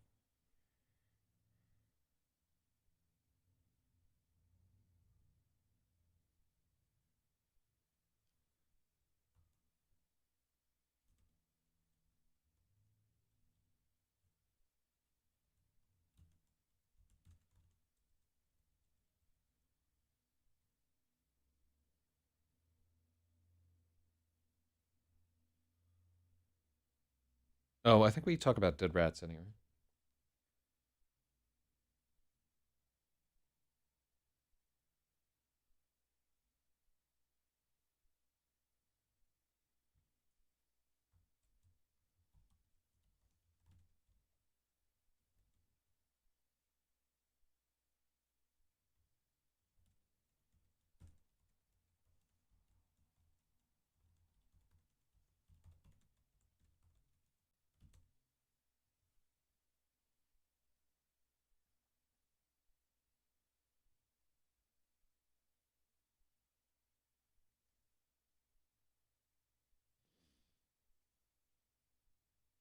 All right, cool. It's not going to wrench its way out of you. No, it absolutely could. Yeah. Well, so that I think what he's saying is that he implies that we need a causal force causing the wrenching. And I want you to think about other verbs that you could potentially use, like it forced it out of his shoulder, it ripped it out of his shoulder. Um, I think he has some credibility, or not credibility. He has some point to his statement that, yeah, we don't have to get into that, right? The reader just has to be like, okay, that could be conceivably happen, right? I don't need to give specifics. I also need to make sure that I don't use soup of dead rats twice. Let's see.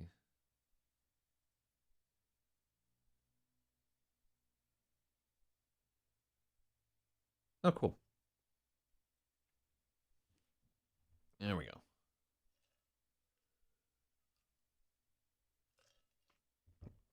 We could say the fall had knocked the dagger from his shoulder, right?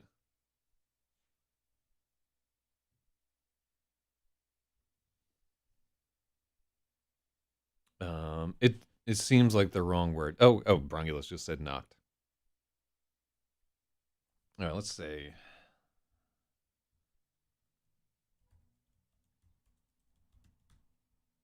had beat the devil, dumbfounded. That's not what I want. Yeah. Slap, thump, whack, swipe, injured, cuffed, beat, push over to strike, beat, flatten, hurt, punched. I like wrench a little bit better.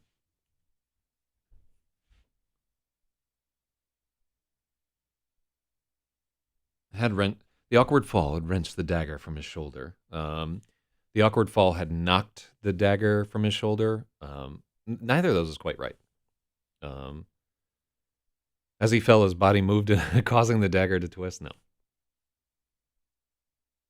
and it's not ripping the dagger from his shoulder. Because like ripping, something has to like cling to it or whatever.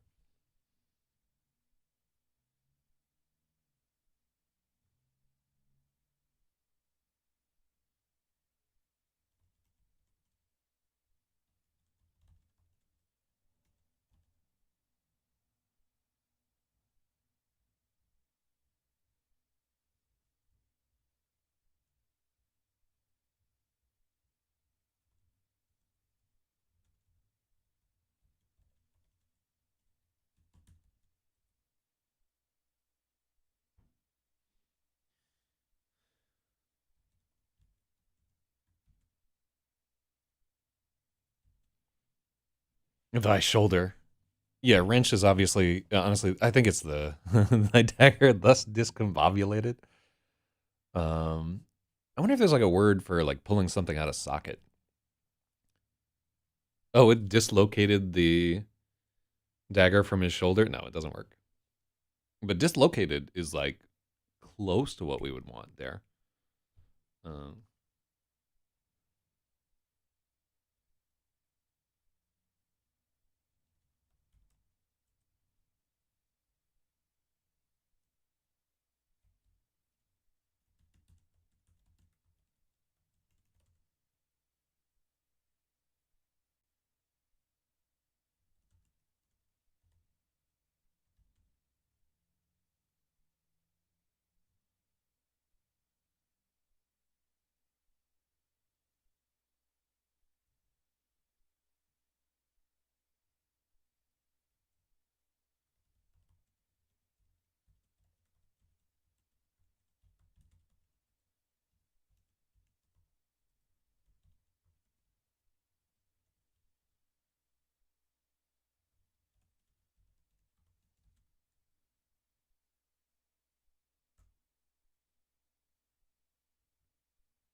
no, so I think I have to use. So here's a question for you here, Brongulus here.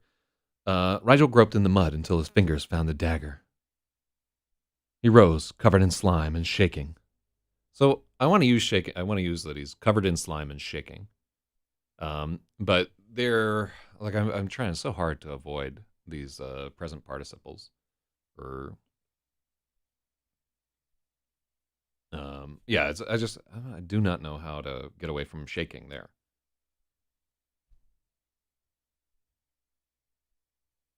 The scavengers shrank back from his bloody blade. Rigel wheeled.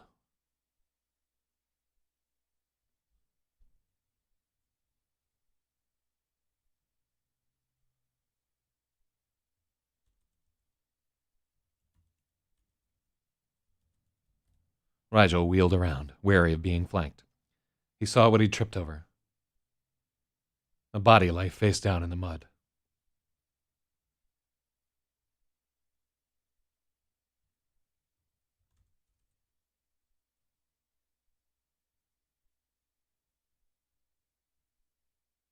Mm-hmm. You don't get away from it. That's exactly the right. Yeah. Okay. Cool. Yeah. I just don't want to fuck up the tense. You can see like the incomplete understanding of how to do this. Um, you're fighting yourself a little too hard. I know, right? It's Mantis's fault. Yeah, like this was supposed to be a gloss over of the chapter. Insert one paragraph. Now we're in a full rewrite because of his a lot of useful suggestions from you though, Mantis. Like really and truly. Um,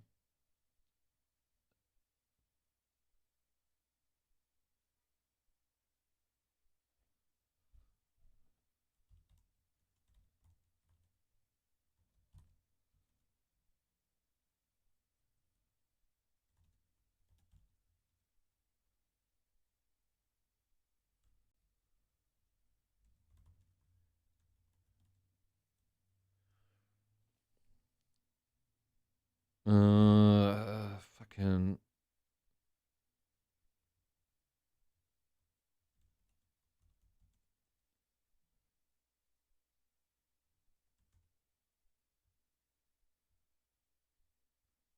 His fingers would be like numb here, but no, grope is what we want because he's doing grope. So grope implies a kind of insensate lack of direction, right? When you're like groping somebody, you're like feeling whatever you can lay hand on. Grasping implies more purpose there. That's why we use grope is right, and grasp would work, but it's not right.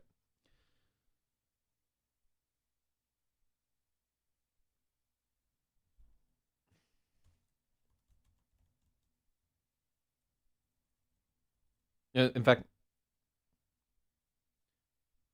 uh, yeah, I don't like the until. We do use rows a lot.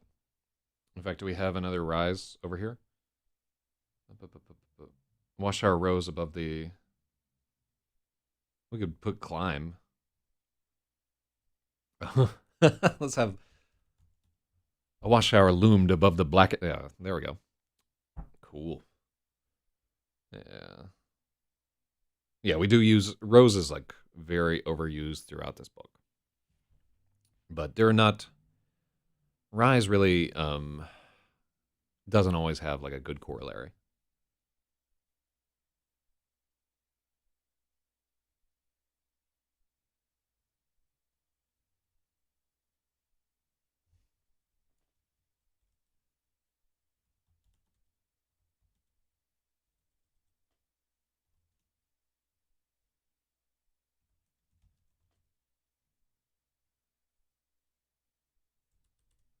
Across the square, the lightning struck watchtower blazed like a torch. Any bowmen inside were surely dead. I'm not. No, I know that you're not saying use rise instead, and like it's just overuse of the verb is definitely a factor. And then we change the rising tower to looming tower, which is maybe too much, but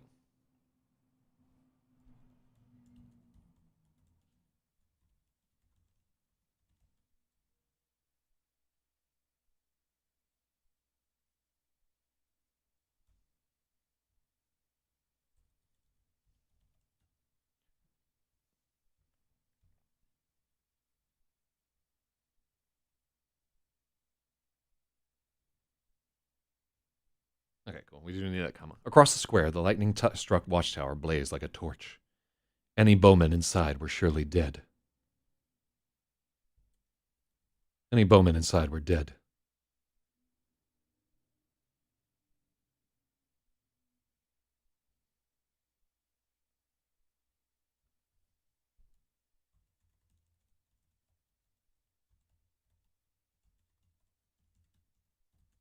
If there were bowmen inside, they were dead.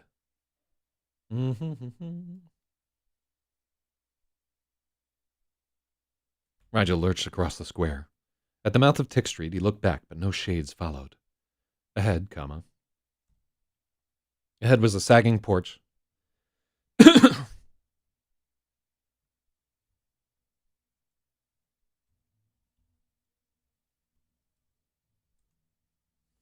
A block ahead was the sagging porch of the Half King Tavern. With the very last of his strength, Rigel crashed through the front door. His legs gave out and he slumped against the uneven floorboards.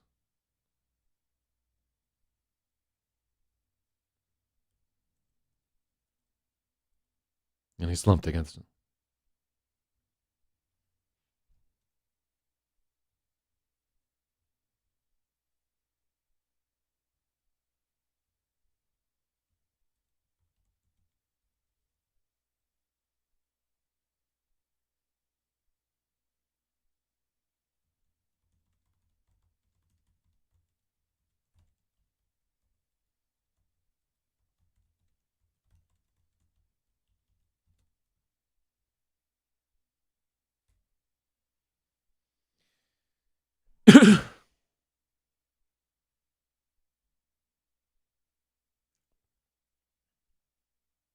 Barging implies that you have some strength behind you. So to barge, you have to be like a barge, a force that is knocking things aside right here. So Rigel is not fully in control of his body at this point. So he can't barge. He could stumble through the door. He could, but we've already used like stumble and lurch and every fucking adjective there. So yeah, it has that context that we can't avoid. Herc, help! Rigel gulped.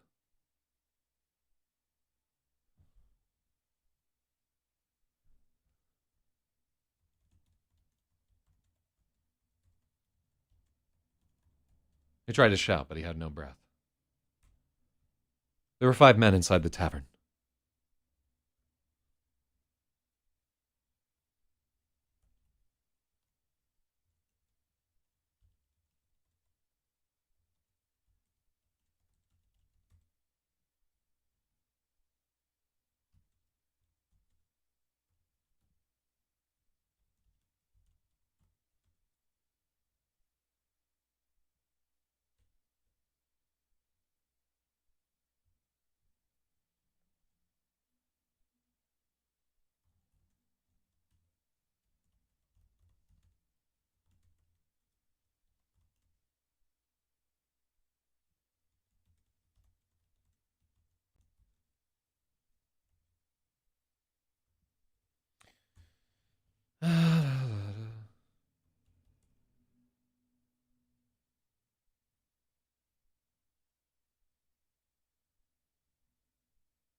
Yeah, well, we don't have to describe them all. We just have to.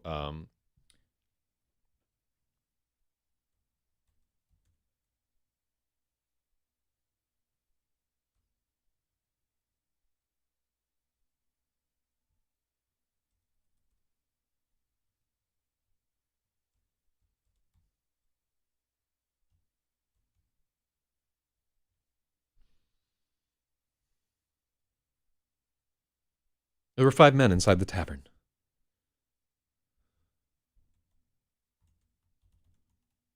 Stirs the hook was turned towards the door. He'd heard Rigel coming. Now, and we do this because later in the story we establish that Stirs has an excellent sense of hearing.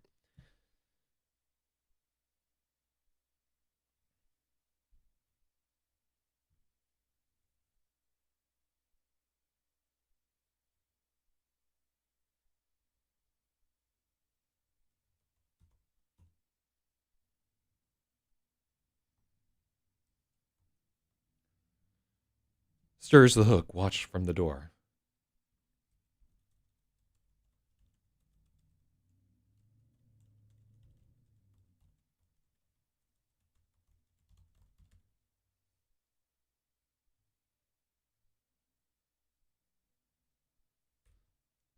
There were 5 men inside the tavern. Oh, tavern is capitalized.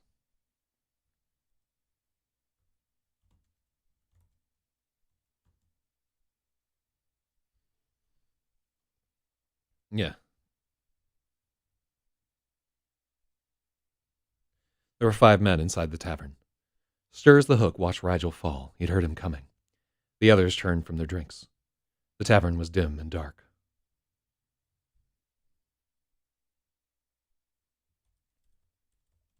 There were 5 men inside the bar.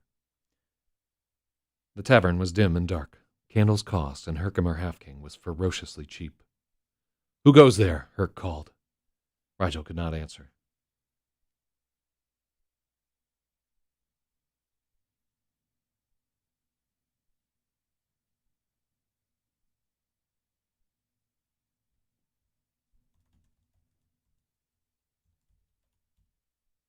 Oh, so we had them squinted.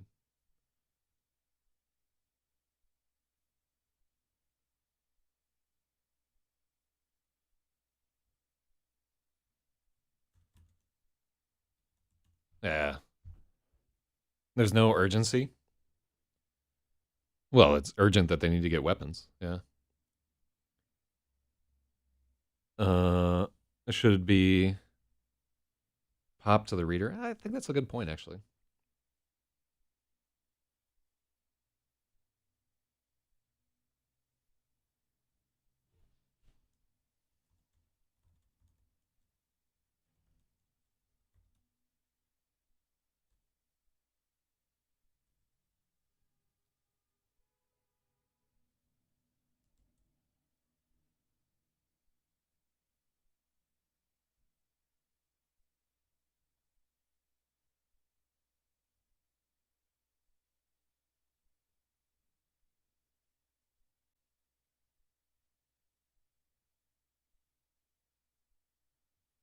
Oh yeah, we go into like all these weapons. Yeah, you're right. I should be surprised at the drawing of the weapons. Yeah.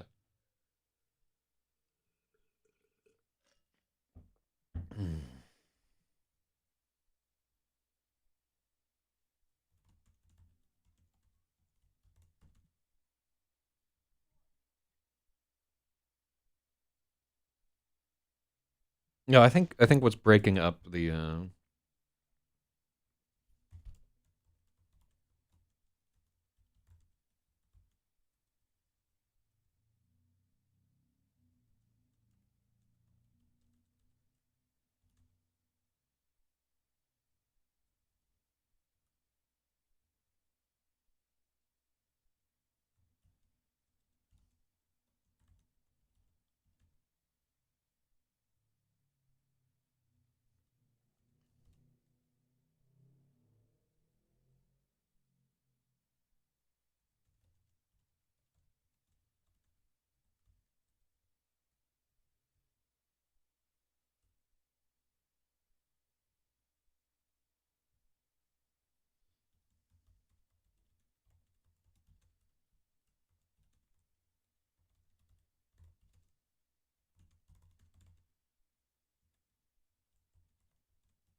Mm-hmm.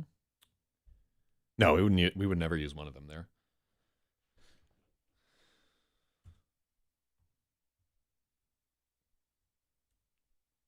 The tavern was dim and dark. Candles cost, and Herkimer Half King was ferociously cheap.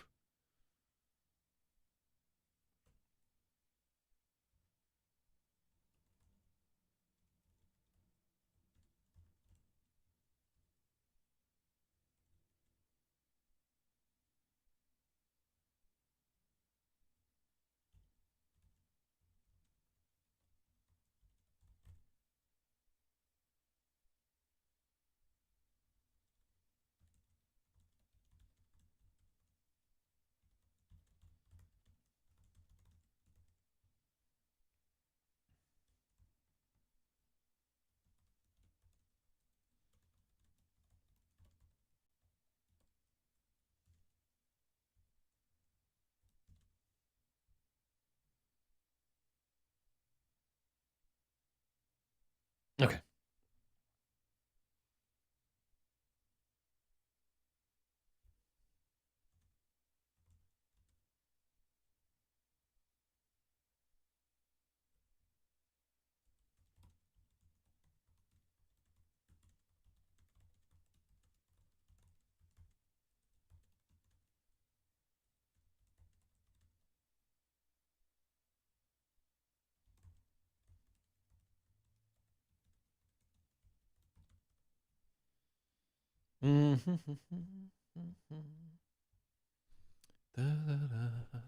Stir visit. No.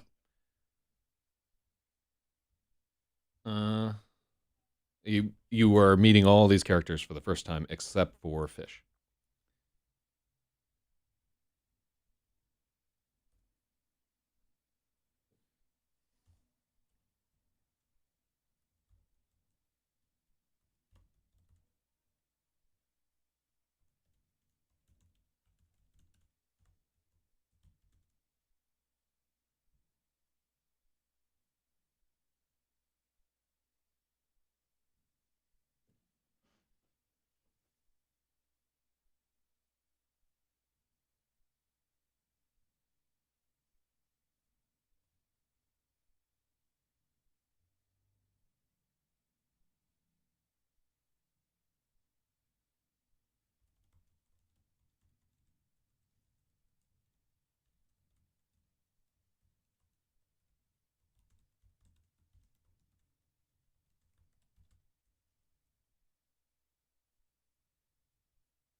No, we can't call him the fastest there either.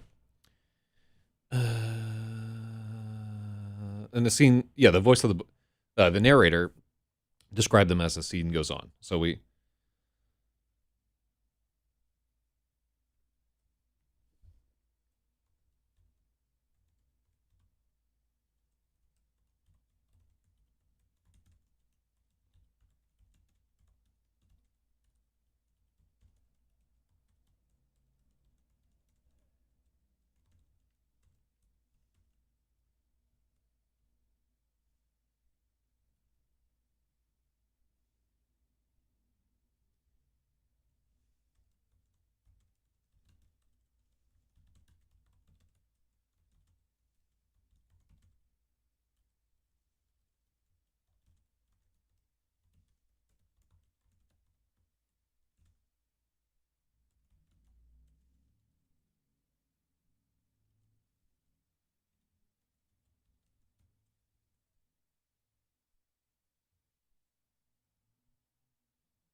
Let me see. Asking for a friend. Do they set down their?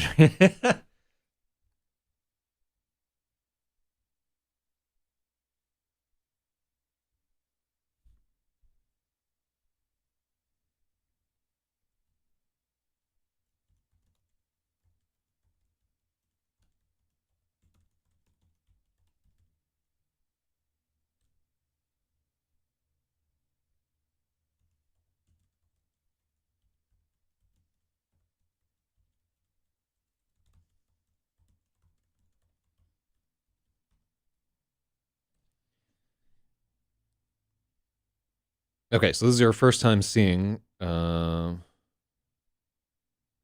don't need Half King. Herkimer grabbed his steel-capped cudgel from beneath the bar. Who goes there? Eric called out. Rigel could not answer.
Ugh. Oh, fuck. Um.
Describe the gooning.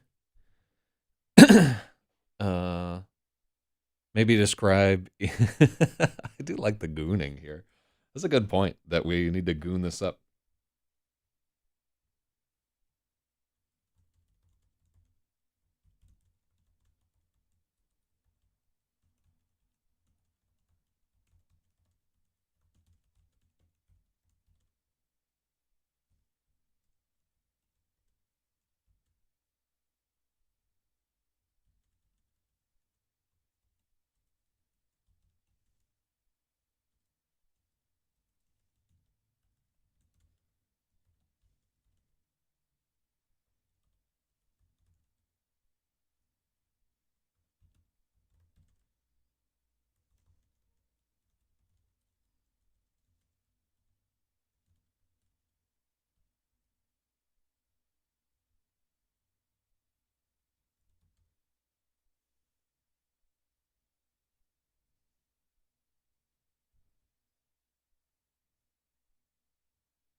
Mm. Yeah.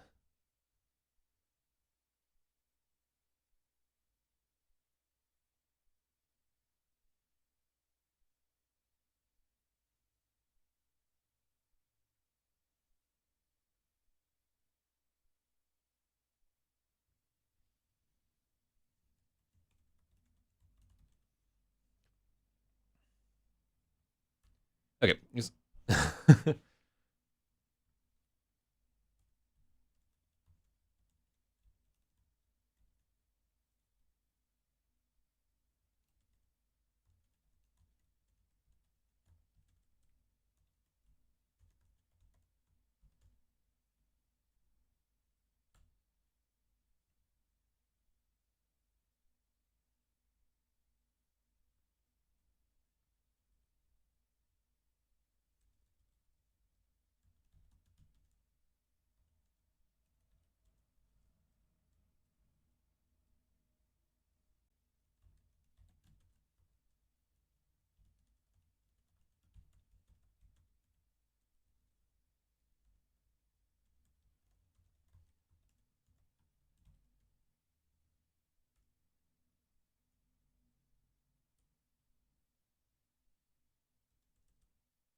Mhm. After two quotes, it's unclear who he is. Where is it? I think maybe I fixed that.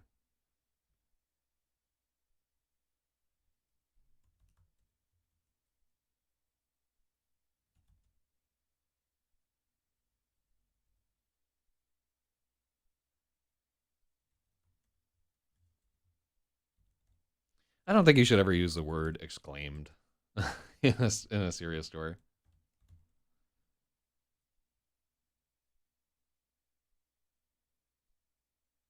Yeah. Yeah, none of these are quite right. He didn't holler or yell, state, ejaculate, assert, blurted.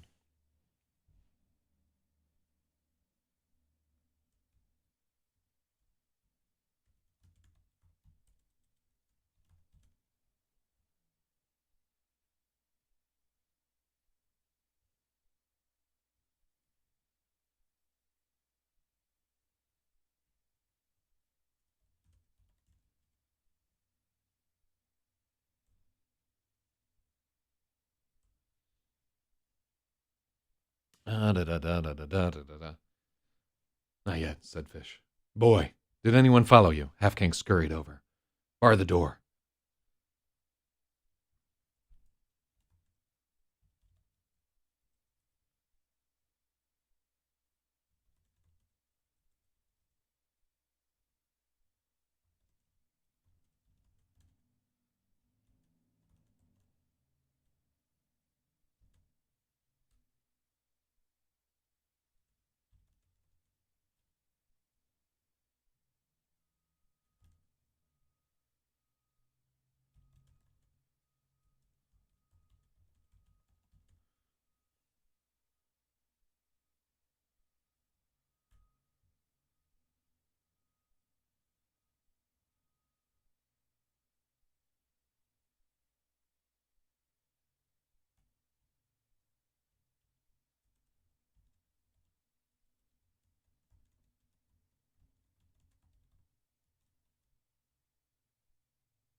Okay. So we're like trying to slide back into Rigel's POV. We're cheating a little on the POV, right? Because he's like on the ground. He wouldn't really be seeing all this shit, but we need to have the description anyway. So here we can slide back into his POV with this.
Their voices grew distant as Rigel drifted.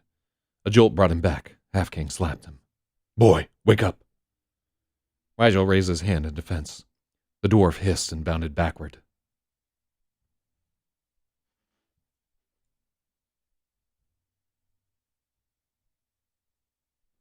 So yeah, bounding is too much.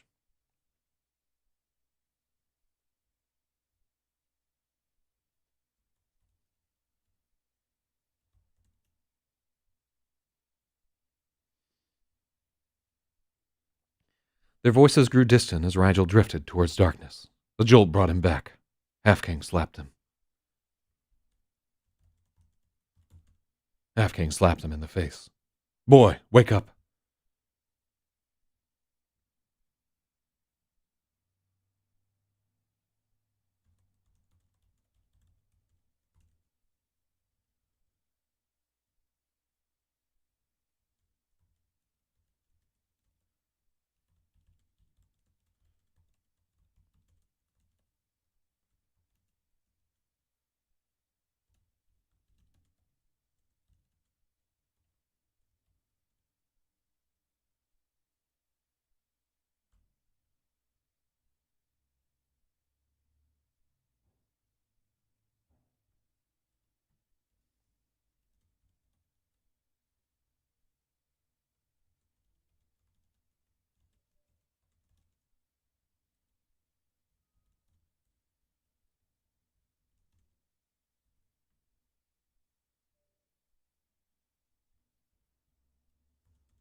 Wait, let's take a look.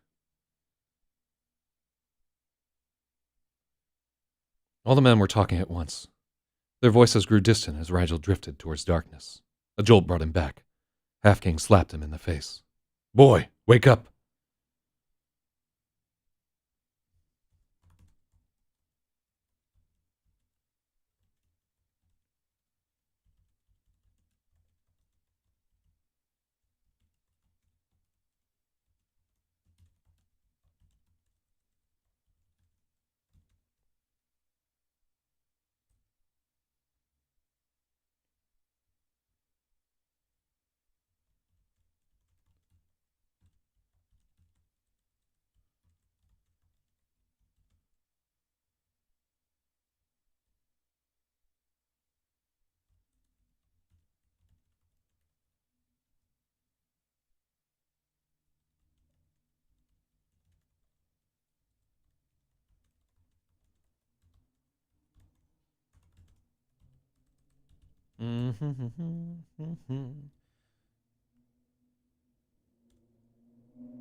Mm-hmm.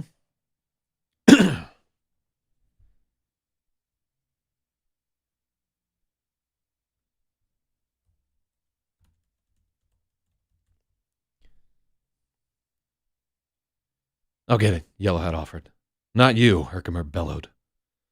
Things vanished wherever Yellowhat went. Herkimer, huh? Yeah.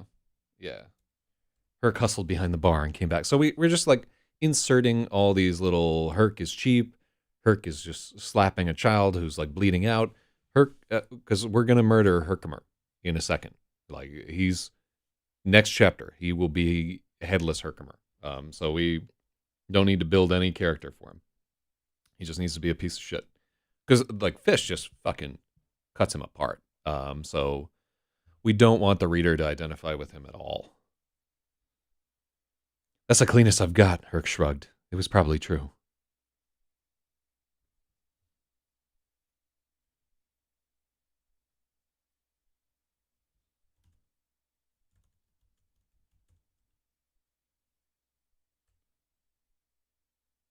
Fish shook his head and went to work. He cut the blood-soaked Fish shook his head and went to work. He cut the blood-soaked sleeve off completely and examined the wound in the candlelight. Rough one, Fish grunted. Dirty.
Oh, let's change this from white rum.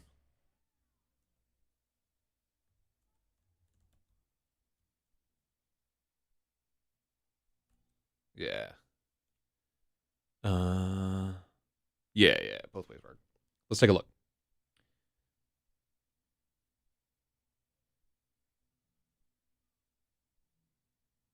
So in this fantasy world, Sasendo is the Fish's whole line of characters drink this. It's described as like a very fiery drink. Let me see.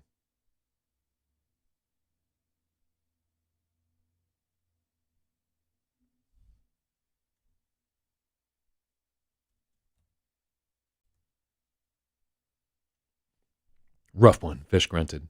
Dirty and too high up. Can't cut off the arm if it festers.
All right, there we go. Fuck, I need more coffee. All right, cool. Nobody's bothering me yet. Fish rinsed the rag in Sasendo and scrubbed dirt from the wound. Then he poured the liquor directly onto the puncture. Easy with that bottle. It's dear, Half-King protested. Rigel's eyes shot open.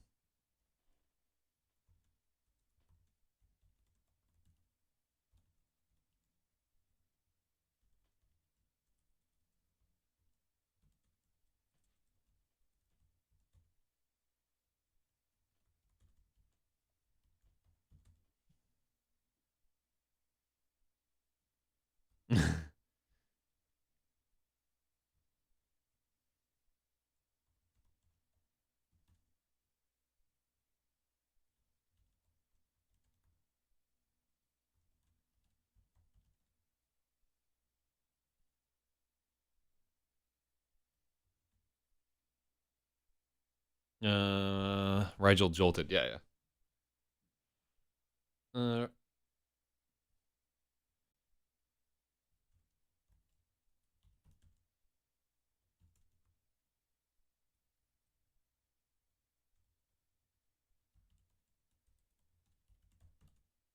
I do like jolted a little bit better.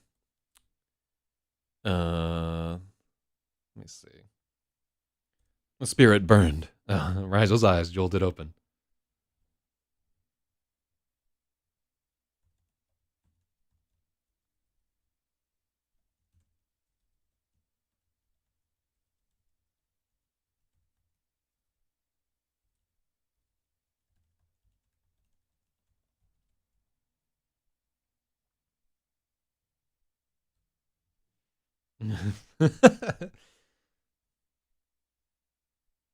Oh, we can't go into like a full fucking description of Herkimer Half-King.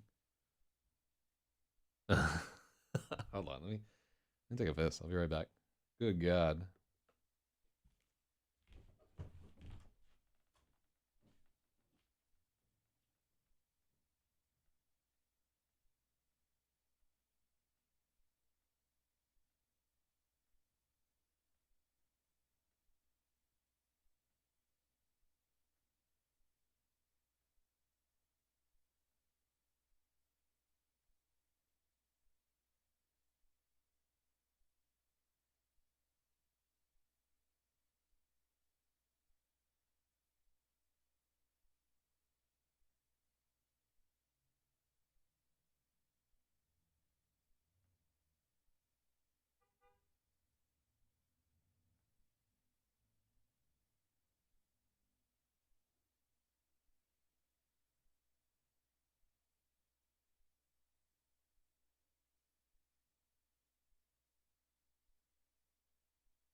Hmm.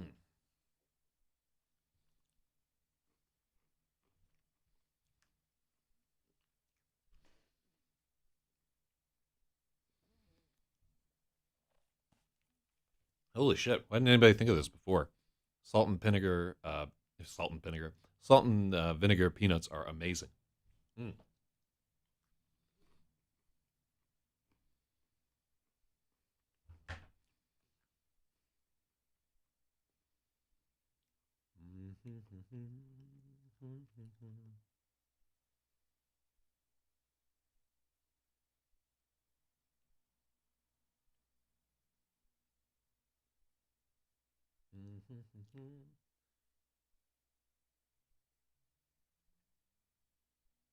All right.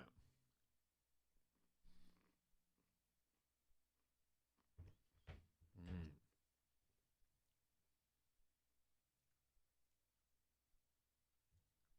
I'm buying a case of these. This is amazing.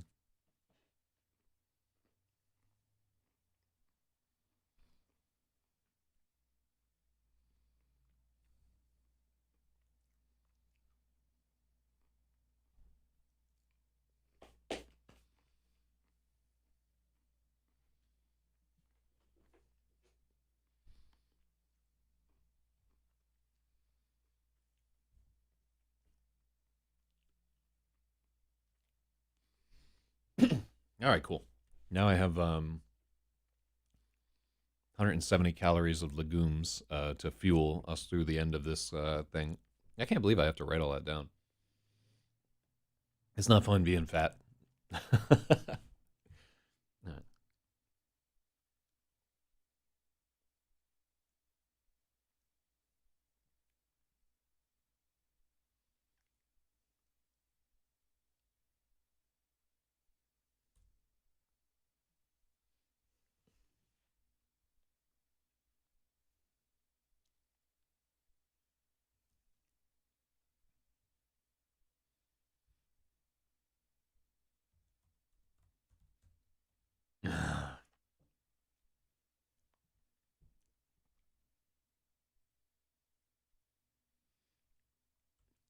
All right, there we go.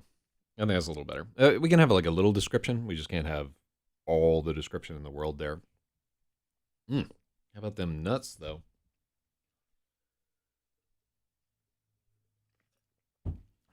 That's baller. I didn't realize that anybody made that, but immediately it makes sense because when I'm eating peanuts, what I want is like spicy vinegar and salt.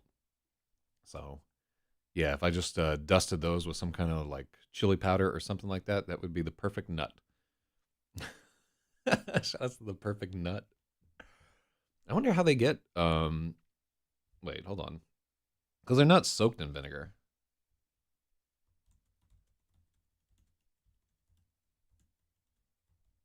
I wonder if it's like a powdered vinegar. Spraying a thin layer of maltodextrin. Maltodextrin's porous structure involves a great deal of vinegar flavor, dried into a robust powder. All right, so it's a powder of maltodextrin. Slightly sweet powder. Sodium acetate and acetic acid.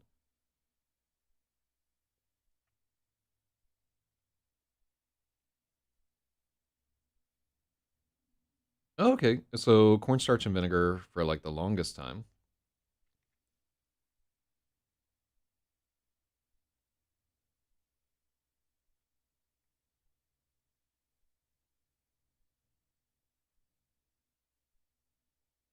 MSG, Crazy Chip World out there. Descending acidity levels. So apparently, Utz is the most acidic. We got lactose, sodium dicyanate, maltic acid, citric acid, fumaric acid.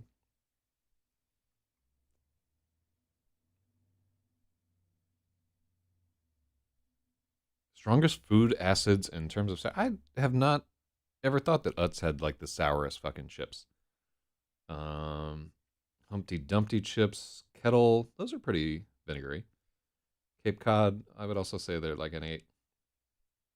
Lay's. I would see it as 7. Yeah, Wise is weak. And then the malt vinegar ones. I do like malt vinegar. So Tato is apparently the original. And then Lay's Kettle. I like. Oh, so this is the one that I'm familiar with the most. Only 4. Malic acid found in apples. Interesting. Terrell's. Look at this character. I've never tried those. Never tried Lauren Hill's chips. Shout outs to the Fuji's. Sodium acetate. Oh, all right, there we go. Apparently, it's not just a. Oh, look at this nonsense right here. Sodium diacetate, a 1-to-1 ratio of sodium acetate and acetic acid. Huh. Okay. Well, maybe I'll make. I wonder how they get them to stick to peanuts. If they like coat them in oil or something and then toss them. I'm gonna fuck around with this because like the perfect spicy peanut could be in my grass. I like boiling peanuts too. Fuck, I haven't done that in a while, and I bet my friends would enjoy peanut boil. I have the big pot for it too. I'm doing it. I'm doing it. I'm going to have another peanut party. Herkimer Halfking was the last person Rigel wanted to see. The dwarf wore the dwarf wore a mismatched assortment of articles rich men had forgotten in the brothel upstairs and were too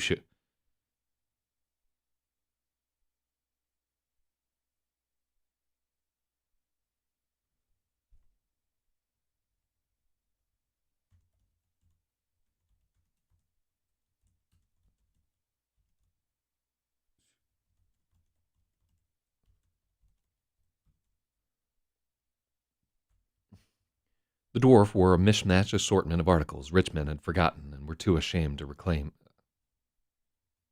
No.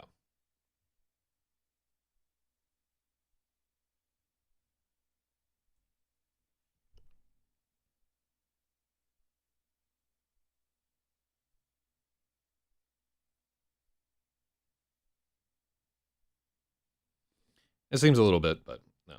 Boy, did you get it?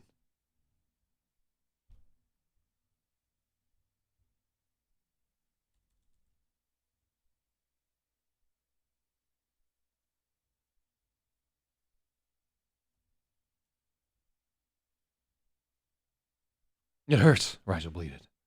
Never mind that. Did you get it?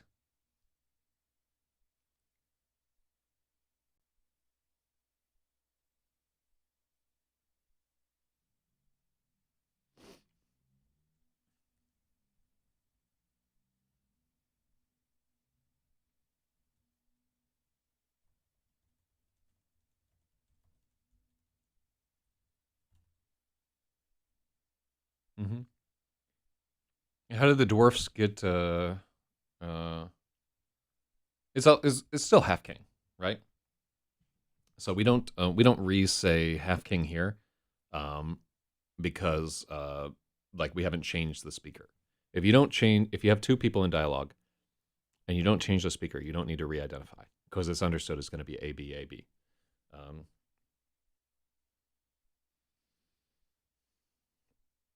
Rigel blinked.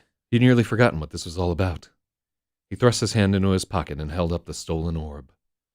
Faint, blue. Faint blue. Oh no, it doesn't look right. Faint blue light glowed between his fingers. Inside the crystal sphere, pearlescent clouds of blue and indigo billowed like immiscible inks.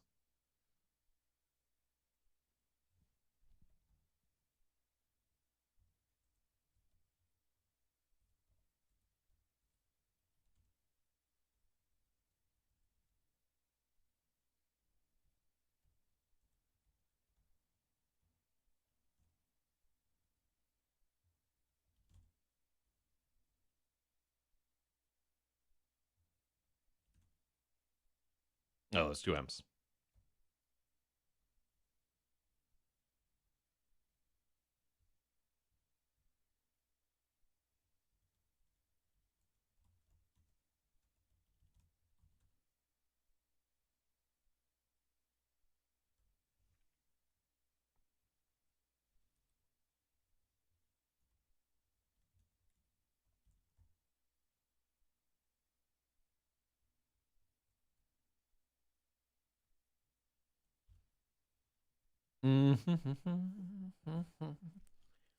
Inside the crystal sphere, immiscible swirls of cerulean and indigo billowed. Ooh, give it here.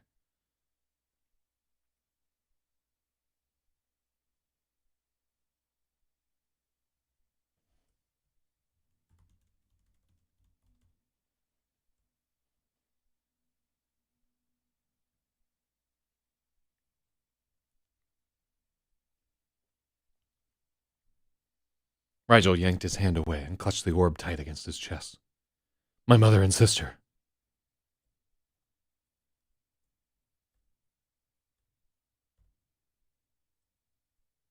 You'll wipe out the debt? Like you promised? Yes, yes. These men are my witness. Give me the sphere and your debt is done. Why would he say sphere?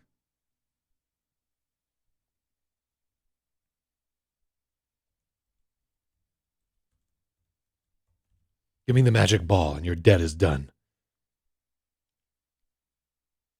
Half-King spread his palms wide, as if this were all a noble gesture, as if he hadn't been pimping Rigel's mother and sister for months.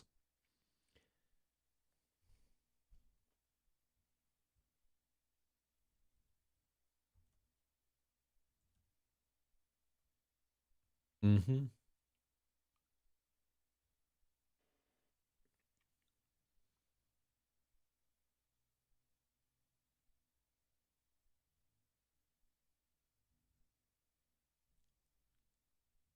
No, and billowed is like a specific thing that I want to have happening in this orb. I had to take out like pearlescent, which was just too much.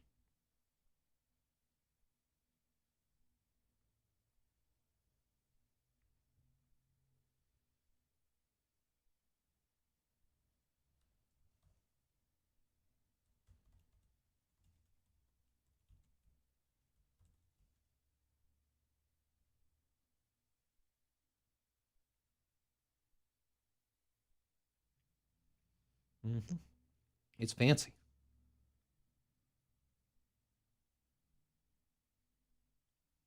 I need a healer, Rigel insisted. He fought to keep his eyes open. A cold, black fog gathered inside his head.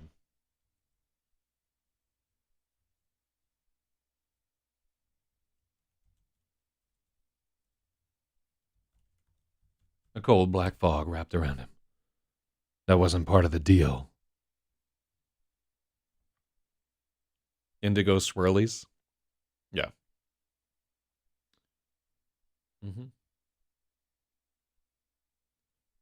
Herkimer had a shrewd smile, a mouthful of fierce little teeth. A mouthful of fierce little teeth that had worried plenty of bigger men to death.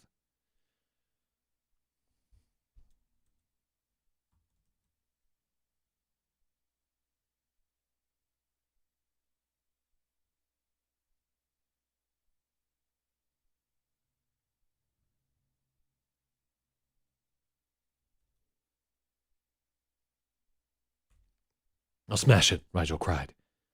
He held the orb up, ready to slam it against the floor.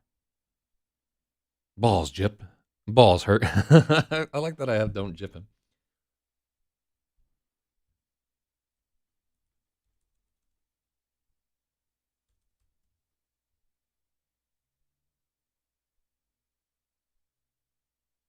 Don't jip him.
There we go.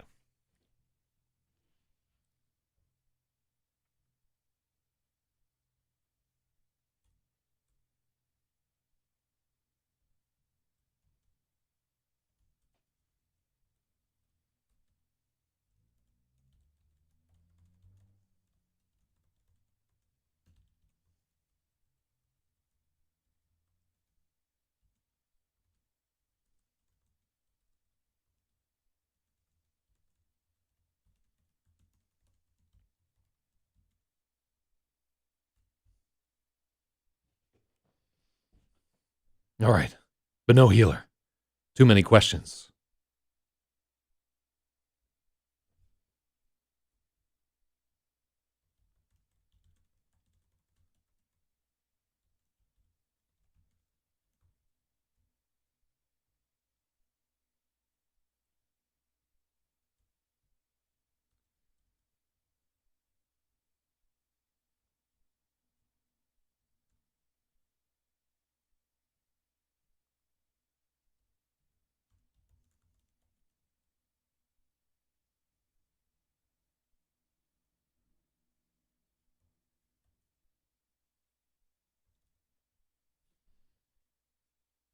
All right, but no healer. Too many questions. You still have that dust I sold you, Fish?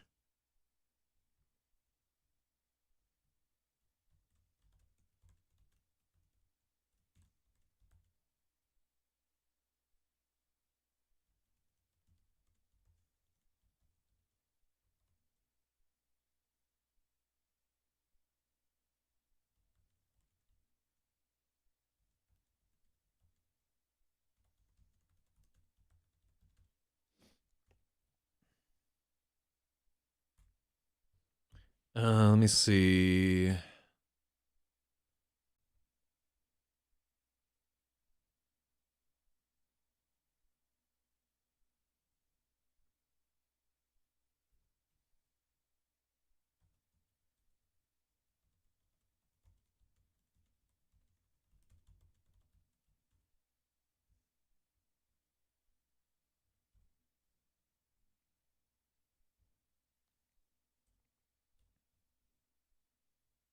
I'll dust him, Fish agreed. Yellow Hat and Stirs gawked at the offer. Dust was ungodly expensive. Herc, he's just a boy. He can't take the dust. Yellow Hat said. Hat King. Half King shot him a dangerous look. The bard was too keen to remember how deep he was in Herc's pocket. Are you going to pay for a healer? I didn't know you'd come into money. Maybe you can pay your owe while you're at it, bard.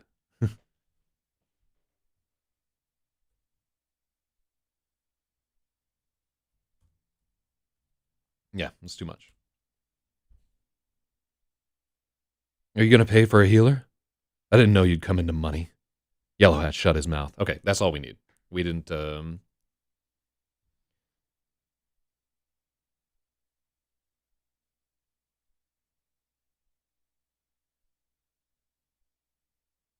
Yeah, he does agree. So you're saying that there should be a spacing for there? All right, but no healer. Too many questions. Oh yeah, there we go.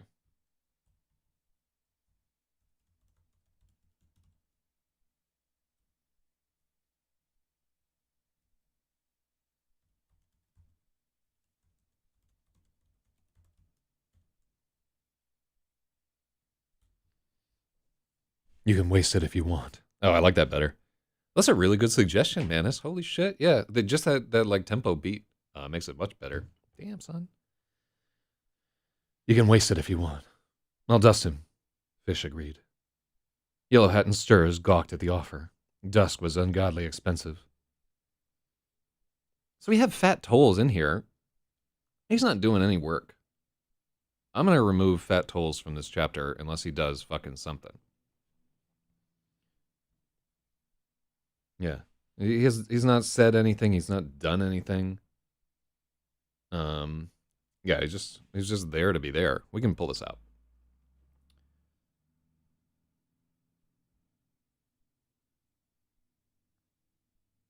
Yellow Hat shut his mouth. The old fisherman.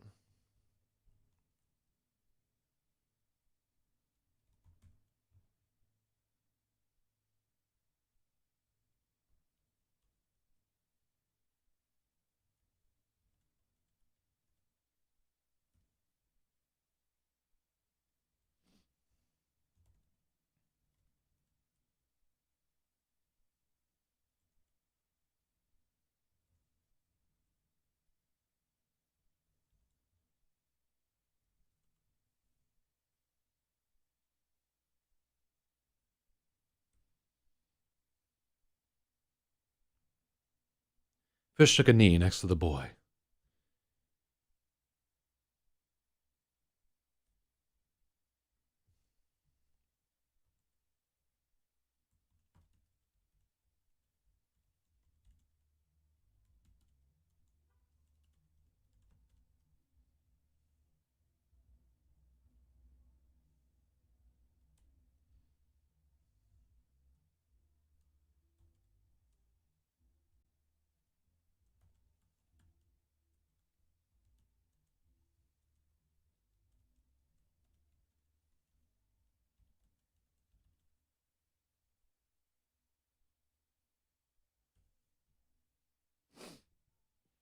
Yeah, yeah. So we do use the word acrid somewhere, but it doesn't. Yeah, I said too at the time, like I use it somewhere else, but it does nothing for me. Oh wait, it's a fucking octopus that's bothering me. Let me see. Evidence. Dark Mage spent 4 hours clipping and tweeting about fish tank last night until 3 a.m. That is not how I would spend my time. Let me see.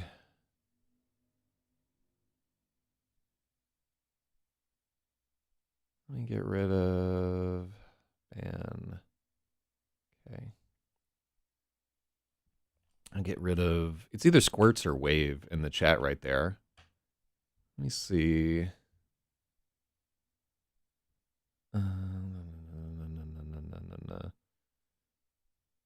Let's see.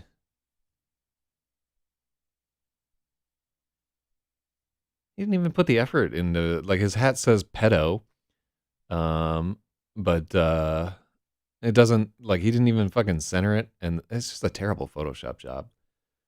If you're gonna Photoshop somebody's hat to say pedo, at least make it look like embroidery. It's not hard. Um, let's see. Like, he's not even in my chat. He doesn't chat there. People in IRC are not always the brightest, sadly.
Okay, cool.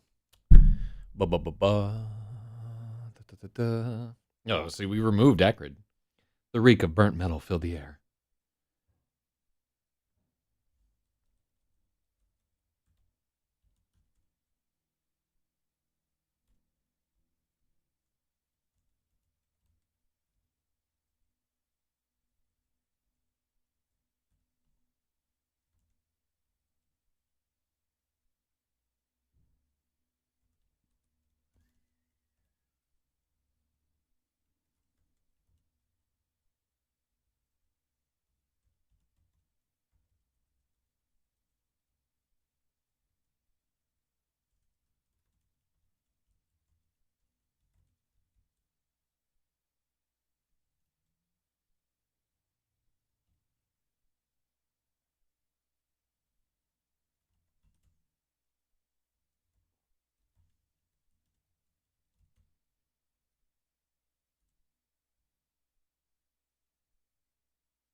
Mm-hmm.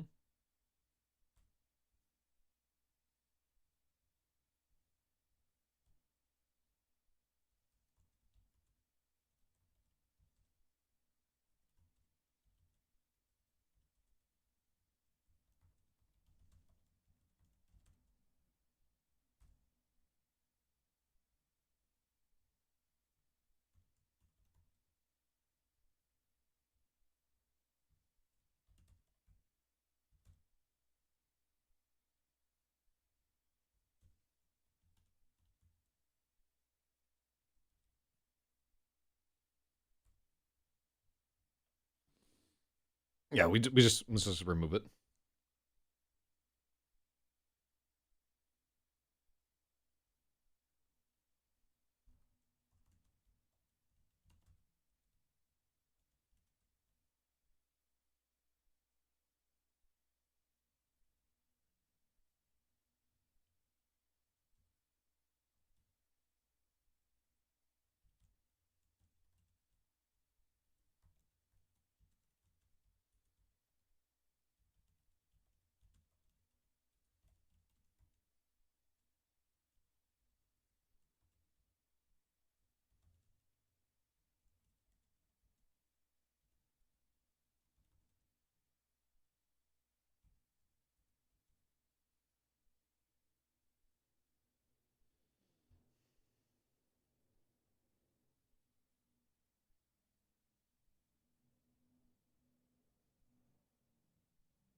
Mine at last.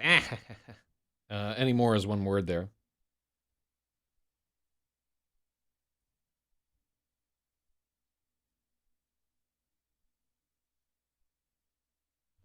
We could say any longer.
Mm-hmm.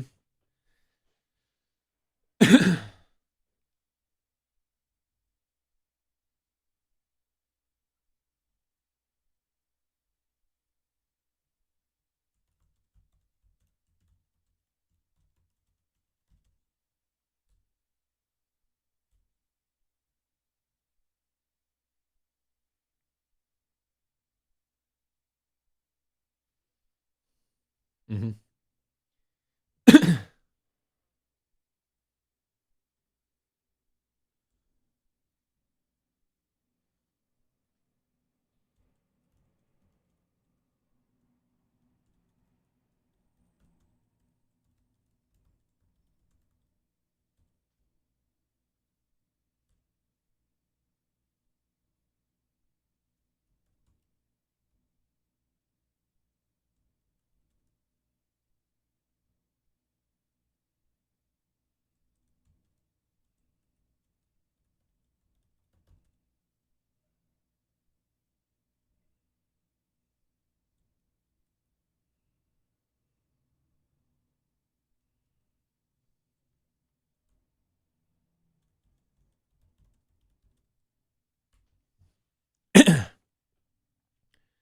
Need a better description of can't Herc just snatch the orb?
Okay, cool. Yeah, I agree with that, Mantis. Okay.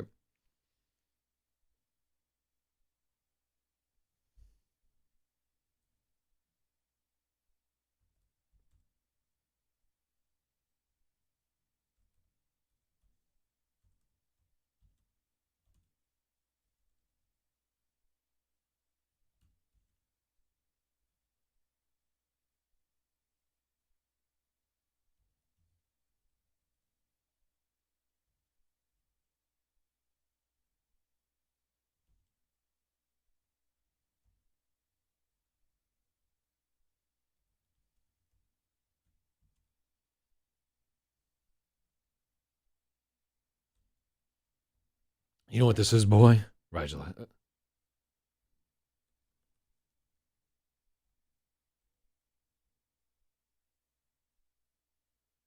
Wake up. Do you know what this is? Fish asked. When Rigel didn't answer, Fish shook him.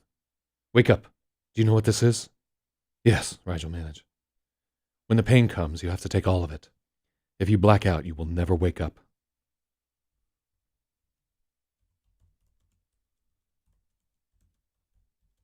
You won't wake up. Do you understand? Rigel could only nod. Give him something to bite down on. Take his arms and legs. Stirs and Yellowhat stretched Rigel flat on the floor and pinned his arms and legs. Herkimer twisted the filthy rag and crammed it in.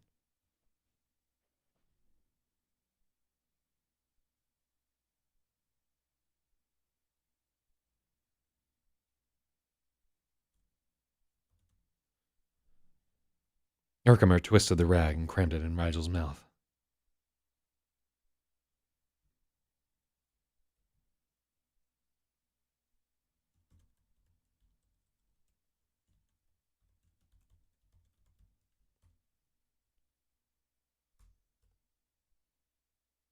Mm-hmm.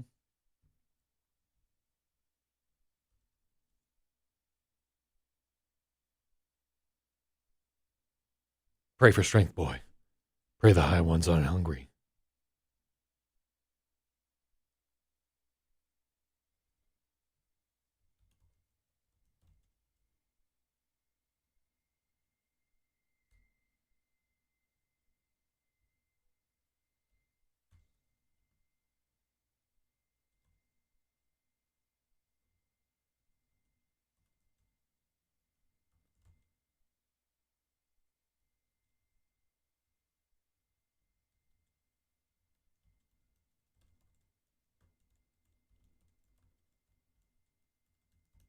Okay, cool. Plumed? Plumbed? The smell of metal rose, and the tavern filled with muffled screams. Okay, cool. Well, that was a lot of fucking work to rewrite a chapter that still needs an edit or whatever. This is not the pace that I want to move at, but I think it's better. Ugh. It's a reminder that the whole fucking thing has to be re-edited. All right. Well, thank you for your help there, Mantis. Hope it was an enjoyable morning for you. Yeah, we do this every day. Every single day. I'm gonna go eat more peanuts and die IRL. Ugh. So we've added a little bit. So there was no reason to have fat tolls in this story. So let's just take him the fuck out. Mm-hmm.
All right, cool. So we're just gonna remove Fat Tolls entirely because I don't think he fucking does anything the entire book. He was just there to be there, and we can just dispense with. I think he might have had a role later on, but okay, cool. All right, let's save and let's find out now that I've deleted it. Oh, he's nowhere else in the book? What a waste to just have a guy for like a line. All right, well, hopefully I've got him out of there. The other part of it is we reinforce the Sessendo. So we still didn't do what I set out to do, which was to like work some graffiti into this scene. So I gotta go back and do it tomorrow. But it's time for me to go to work. It's 7 o'clock. All right, I'll catch you guys later. Thank you for your help.